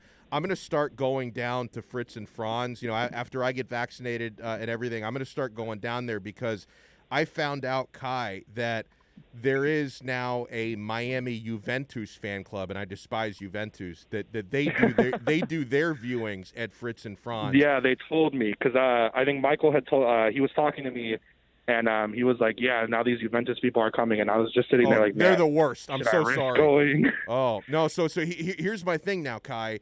I already troll these guys on Instagram because Juventus are having, by their standards, a really poor season. Not only are they not going to win the league this year, but they may not even make Champions League. They're in that much of a rut right now. There's a chance they get knocked out of the top. It would be awesome. And so every time like they lose or draw a game, I troll their fan club in Miami on Instagram. I'm going to start going down there. Like I'm going to start going down there to watch, you know, Inter games, and I'm going to go down there when Juventus are playing, and I'm going to troll these people in person. So once I'm fully vaccinated, you're going to see me down there at Fritz and Franz. It's amazing. Like I think I loved soccer, and I think my favorite thing was within soccer was Thomas Müller. Like that's why I'm a Bayern fan. Some people, I think when they first talked to me, they're like, "Oh, you're a Bayern Munich fan." It's just because it's like Thomas Müller made me fall in love with soccer. Like wherever he played, whether it was at Werder Bremen, Dortmund, whatever he was playing at, that would have been the team that I would have fallen in love with. But watching at Fritz and Franz, like I'm not a morning person. Now with the show, I've become one, but I'm not really a morning person. And I was getting my other friend, Lewis, who wasn't really a soccer fan. He likes Atlanta United because of Josef Martinez. He's an idiot. I'm trying to get him to like Inter now. But he would wake up with me, and he's also not like really into soccer. And he started becoming a Bayern fan because just the atmosphere there, watching the games, being in that, like just being with the people and how friendly the guys, like not only Fritz and Franz, but everyone with the Miami München people, like they are some of the most friendly people. I miss it so much. Awesome. Well, listen, man, get your second dose. I'm gonna get my 2 doses, hopefully within the next 4 weeks. We're gonna go down there. We're gonna troll the Juventus fans. I look forward to seeing you. I would love it, man. I love it. Kai Chen Chisholm. You guys want to make sure you're listening to Kai's Corner every single day, 10 a.m. to noon here on Onside Radio, and follow him on Twitter at Samurai Radio. Kai, thank you so much. Enjoy the rest of your afternoon. Thanks for having me on, man. You too. Wonderful. Awesome stuff there. So that's going to be good, man. Two more Champions League quarterfinals matchups tomorrow. It definitely his game is the better game. Bayern PSG should be the much more interesting game than Porto Chelsea. I know there are a lot of Chelsea fans who listen because they're like, oh, my God, they got Christian Pulisic. I'm a Chelsea fan. Yeah, they're probably going to go through. Although, I don't know, man, because, Porto, we act like they're chopped liver, and, I'm very proud of them for eliminating Juventus in the round of 16. Porto are a dangerous side. And Chelsea's form has been uneven this season, so it's not impossible that Porto could pull it off. 844-416-8123 is the number. That's 844-416-8123.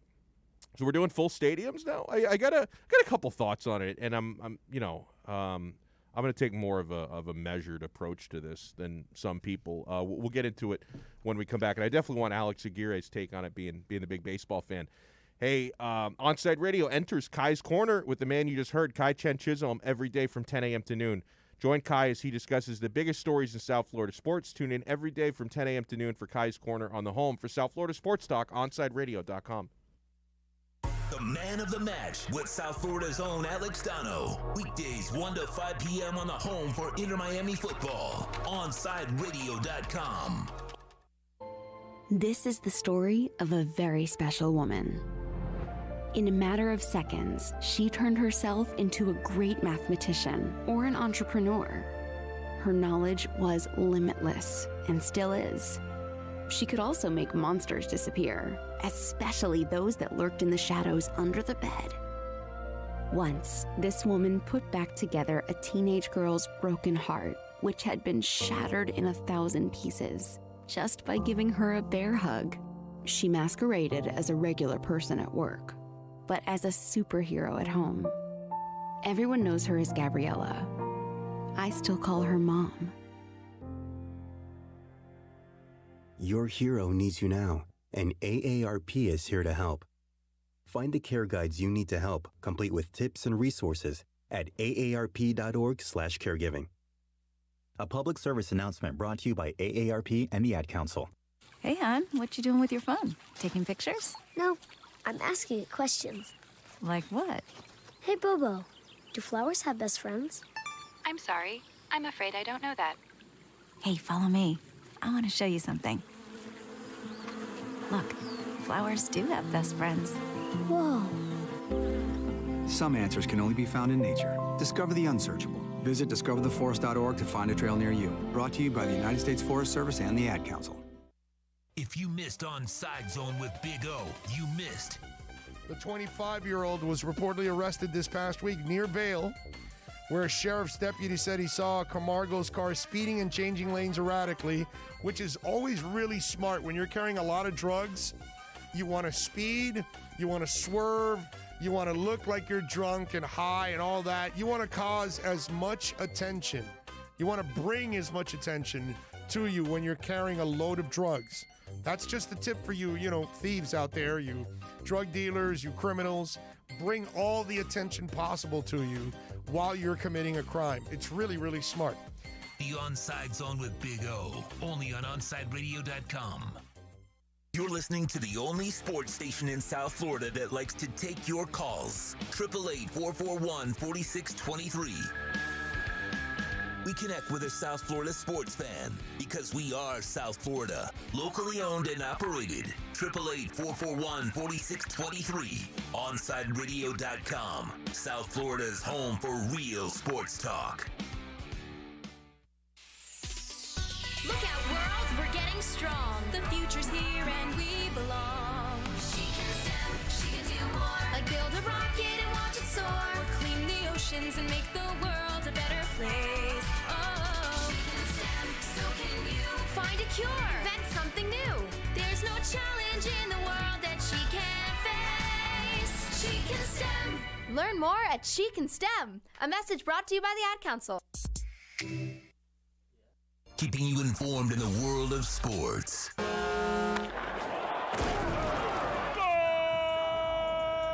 With an OnsideRadio.com sports update. Congrats to the Baylor Bears. They are the NCAA men's basketball national champions after beating Gonzaga last night 86-70 and putting an end to their perfect season. This is the school's first men's basketball national title. It's a busy day in South Florida sports as Miami Marlins lost their first game of the series against the Cardinals last night 4-1, but they're back at it tonight at 6:40 with Sandy Alcantara on the mound for your Fish. The Florida Panthers look for their 7th win in a row tonight as they visit the Carolina Hurricanes. Puck drops at 7 p.m. And the Miami Heat, they host the Memphis Grizzlies tonight at the AAA. Tip-off is at 8 p.m. And yesterday, the New York Jets and the Carolina Panthers made a trade sending the Jets quarterback Sam Darnold to the Panthers for a 6th-rounder in 2021 and a 2nd and 4th round pick in 2022. Finally, the MLB has declared that Coors Field in Denver will host this year's All-Star Game. And with your Onside Sports Radio update, I'm Alex Aguirre. And coming up next, it's more of Man of the Match with Alex Donno right here at OnsideRadio.com. You're listening to OnsideRadio.com. Catch up anytime by downloading the MyTuner Radio app. OnsideRadio.com, South Florida's true hometown station. Welcome back to the Man of the Match with Alex Donno. You can reach out anytime on the Onside Sports Line, 888-441-4623. That's 888-441-4623.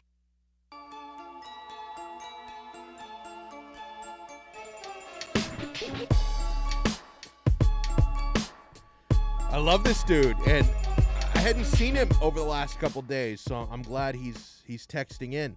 Good afternoon, Donno. Kenneth Cleveland is live from the Boom Boom Room. He says, don't forget, we're having a draft party in the Boom Boom Room VIP. The lovely ladies, Hallie, Selma, Sophia, Paige, Charlize, and Beyonce saying as members of the board of directors that me, Big O, and Alex Aguirre are expected to be there to run the club. And then I write back to Kenneth, who, and by the way, you guys can always text us at 844-416-8123. And I wrote back, I said, hey, Kenneth, you got Paul Pierce fired. And then he writes, yeah, I did get his ass fired. He says, anyone we need to take care of, send them to me in the Boom Boom Room. I protect the 305. You know what it reminds me of? Yeah, and I'm sure this happens in real life, but you see it sometimes in movies. Like I think they did it to a senator in one of the Godfather movies, where like they set them up, right? Like they're at like they're at an establishment, maybe at like a gentleman's club, and they get taken to the VIP, and things happen, and then all of a sudden you blackmail them with it. So we can set up an operation. Anybody, Paul Pierce was not good to the 305. Paul Pierce was dead to me when he said he had a better career than Dwayne Wade. Send him to the Boom Boom Room. Paul Pierce. Through a perfectly good party, he gets fired. Disney does not tolerate that stuff. Can we agree, though, that the mistake, it's a weird thing the way we talk about this Paul Pierce story, because, maybe there are some of you out there that are like really puritanical, and you're like, oh, I was offended by that party he threw. But most people, when they talk about it, they're like, what he does, with his friends and stuff, it's none of our business. But the problem was that he lived it. Like, the problem was, like, I don't have a problem with what he was doing, playing poker, smoking a little bit, watching some lovely ladies twerk a little bit. I don't have a problem with it. I have a problem with him putting it on video. It's a rough one. And I don't think I'm so aloof that I don't understand. I get it. You work for Disney. They have a family image. They have sponsors. They have standards to maintain. Really stupid thing for Paul Pierce to do. Really stupid, because he's got to know better. Like, you've got to know you work for ESPN, who's owned by Mickey Mouse. You can't be Instagramming live a party like that for 8 full minutes and not expect to hear from your boss. It was really dumb. It was really dumb for Paul Pierce. I'm just asking, why does it have to be that way? He didn't hit anybody. He didn't hurt anybody. He didn't drive drunk. He didn't cause an accident. Didn't kill anybody. Yet, he gets himself fired for that. I'm not saying it was smart. Really stupid. We should all know better, right? I mean, if you're going to be in a situation like that, you've got to know better than to film it or to Instagram live it the way that he did. I thought Big O made a great point. Maybe the most shocking thing was he only peaked at 315 live viewers. Isn't that weak? I mean, you're a really famous former professional basketball player. You would think that if a guy like Paul Pierce is Instagramming from, a pretty wild scene like that for 8 solid minutes, he would steamroll into like 10, 20,000 viewers, right? Because that, like, if you're on for 30 seconds, it's one thing. But you're on for 8 minutes streaming like that. You would think enough people would be like telling you, like, hey, you got this is wild at Paul Pierce's house. You guys got to see what's going on here. That eventually you would have like several thousand people watching that. I'm surprised that it only peaked at 315 views, man. But you got to be smarter than that. So this is I got to get Alex Aguirre's thoughts on this. The Texas Rangers, it's 2019 in Texas again. The Texas Rangers had 38,000 plus at their game against the Blue Jays yesterday. I'll give you my take on it. People have been asking me for my thoughts on it. Now, if I'm being honest, like giving you my opinion on it, I think it's probably a couple months too soon for that. I mean, I'm just being rational here.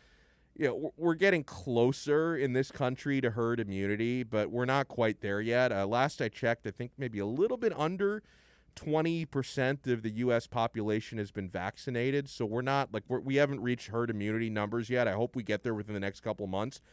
If you're asking me today if you ask me today, and I've not received either shot yet. I've not started my vaccine. I'm hoping to start it soon. But, like, if you were to ask me today, you know, like, would you want to go to, like, a full capacity stadium to watch a game? I would politely decline. And I've been to sporting events during the pandemic working. I went to a number of Inter Miami home games, but this was either, you know, limited fans or no fans, or we're up here in the press box. I mean, if you were to ask me, like, tomorrow, hey, you know, do you want to go to a game at a capacity crowd and sit in the stands? I'd probably say I'm not quite ready for that yet, okay? I don't think I'd feel comfortable doing that yet until I'm fully vaccinated. But I accept the fact that I can't control everybody. Like, I can't expect 100% of the population to be smart, to think the way that I do, to be rational. So I accept the inevitability that sometimes I need to worry about making my own choices and making choices for my family. I cannot make choices for everyone. And I will tell you that, again, like, I was a little bit, maybe I shouldn't be surprised with Texas, because Texas is going to Texas. Maybe I should have been surprised seeing that, you know, they've got capacity crowds now at Texas Ranger games. But I get a little bit annoyed by the over-the-top reaction to it.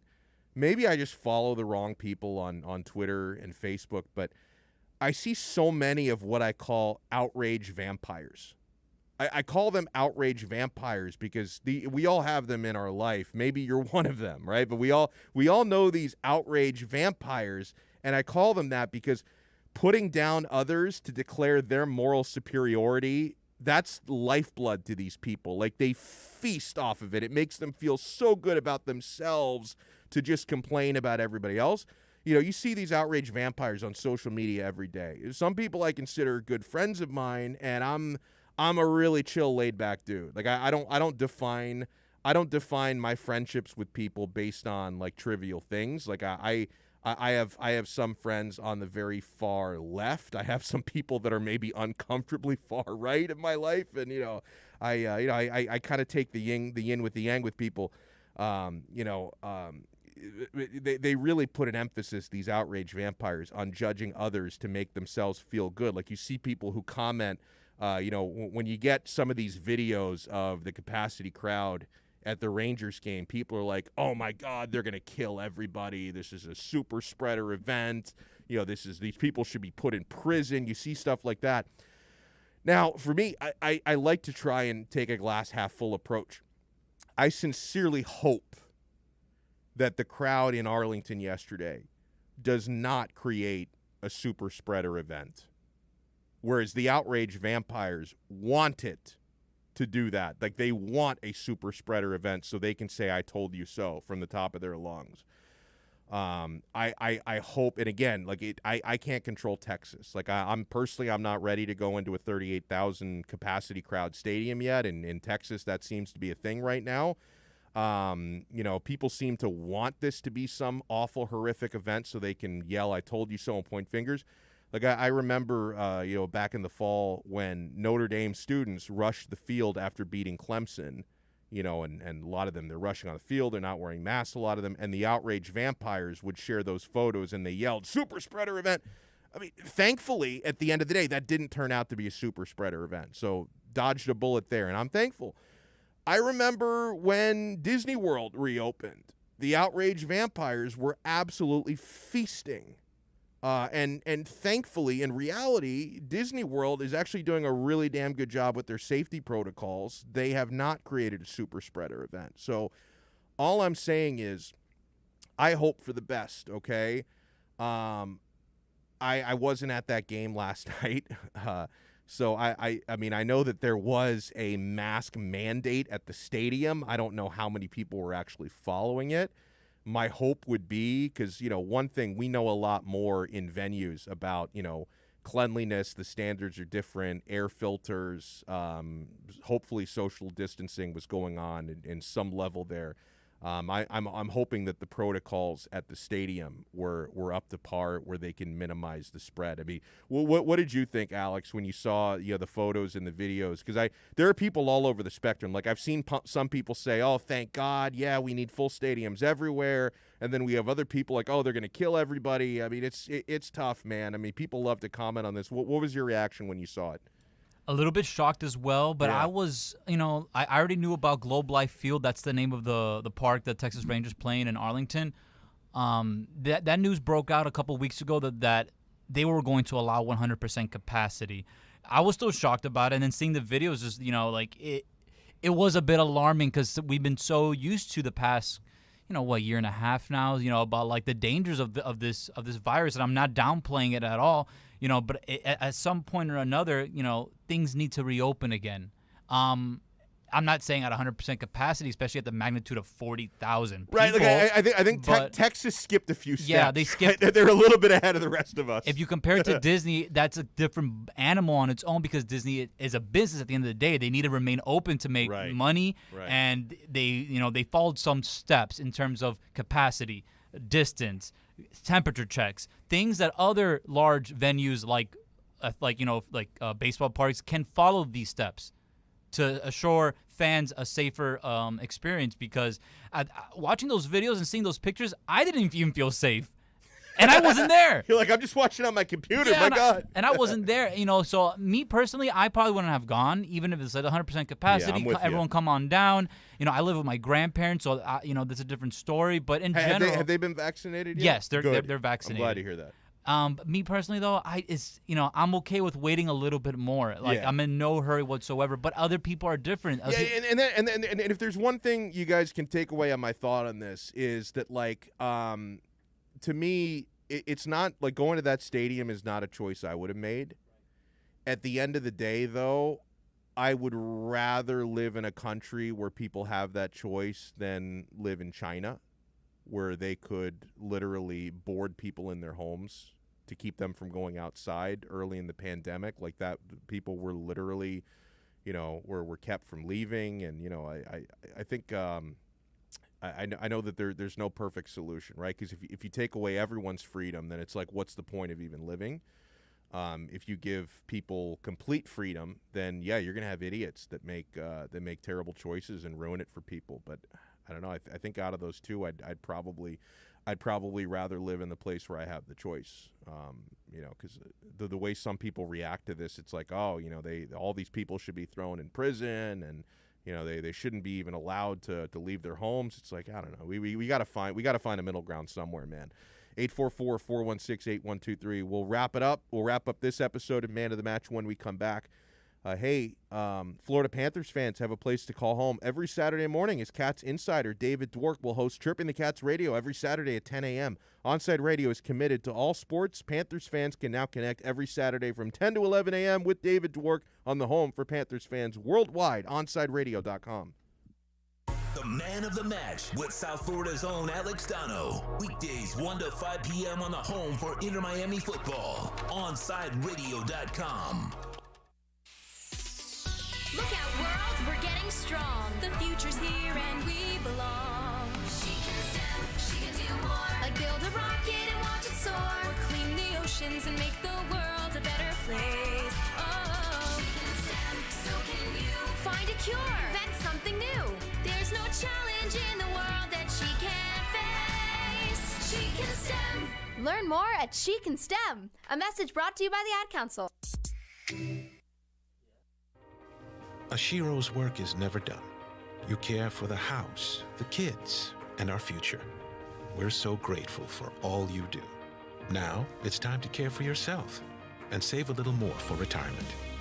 A free 3-minute online chat can give you the personalized tips you need to boost your retirement savings now. Visit aceyourretirement.org today. A public service announcement brought to you by AARP and the Ad Council. Parents, we know we can't protect our kids from everything. Eventually, they're going to bump their heads or scrape their knees. But we can protect them from 6 types of cancer. HPV, or human papillomavirus, is a common, preventable virus that can cause cancer later in life.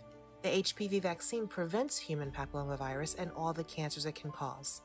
The American Cancer Society recommends getting your sons and daughters the HPV vaccine starting at age 9 to protect them later in life.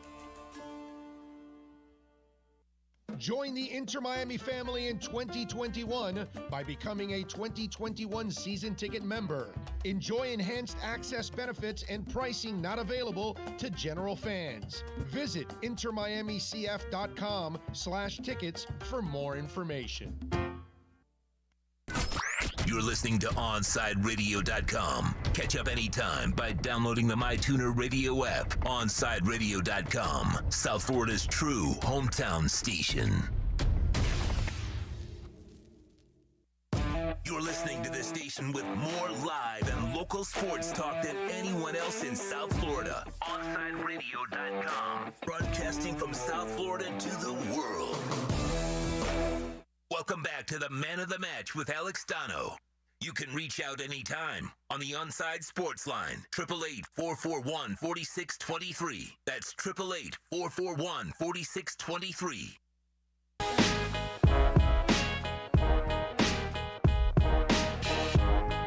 We got a lot of people to thank today. Appreciate everyone who came on with us. We had an awesome time talking recruiting, and my God, Larry Bluestein knows everything about everyone.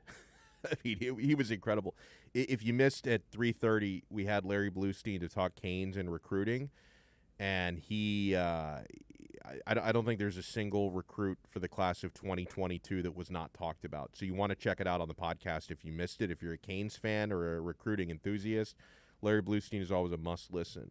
In the 4 o'clock hour, we spoke with Antoine Staley, who's now with the Tallahassee Democrat, but he's been on the Miami Dolphins beat and on the Carolina Panthers beat as well. So, we asked him about his preference for the Dolphins at number 6 overall from a Carolina standpoint. We talked to him about the Sam Darnold trade, and we also talked about Randy Shannon becoming the senior defensive analyst at the Florida State Seminoles. So you want to check that out on the podcast if you missed it.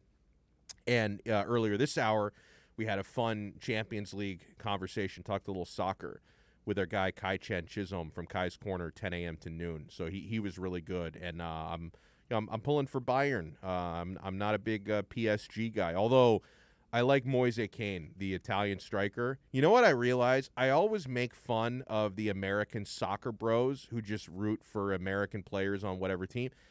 I realize I do that with Italian players. Most Italian players stay in Italy and stay in the Serie A. But when you've got, a guy like Moise Kean at PSG, Verratti is also at PSG, and I'm a fan of his. But he's been around for longer. Where Kane is the flavor of the month, young striker. So I do stand for him a little bit, even though I'm not a PSG fan.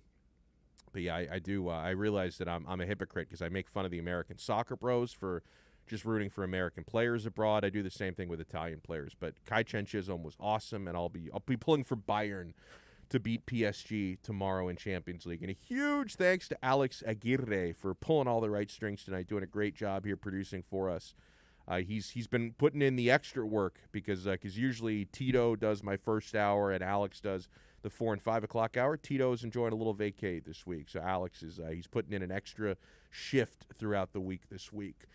Go Panthers tonight. I'm predicting a 2-1 Panthers win over Carolina. I think it's going to be tough. I'm hoping they pull it out. And go Heat. I think the Heat are going to get a comfortable win tonight at home against the Memphis Grizzlies. So everyone enjoy the South Florida sports games this evening. Who do the Marlins have tonight, Al? I want to make sure I give the Marlins a little bit of love. They played the St. Louis Cardinals in the second game of a 3-game series. The Marlins dropped the first game of the series 4-1. The offense is the issue right now. Know. Pitching looks pretty good so far. A couple of injuries, so they might have to make a couple call-ups from the minors. But, pitching so far has been pretty good. It's just the offense right now. I love it. All right, so go Marlins, go Panthers, go Heat tonight.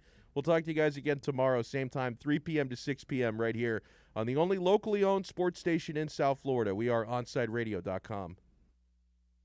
OnSideRadio.com knows gamers need a home. Can you dig it? That's why for the next 60 seconds, Can you count, suckers? Yes! Here's your On-Side Radio E-Report with Michael Christian. Warzone. Call of Duty's Battle Royale is finally getting an update, but it's not the update everyone was hoping for. The latest leaked footage shows a brand new live-action trailer for the new changes coming to Warzone.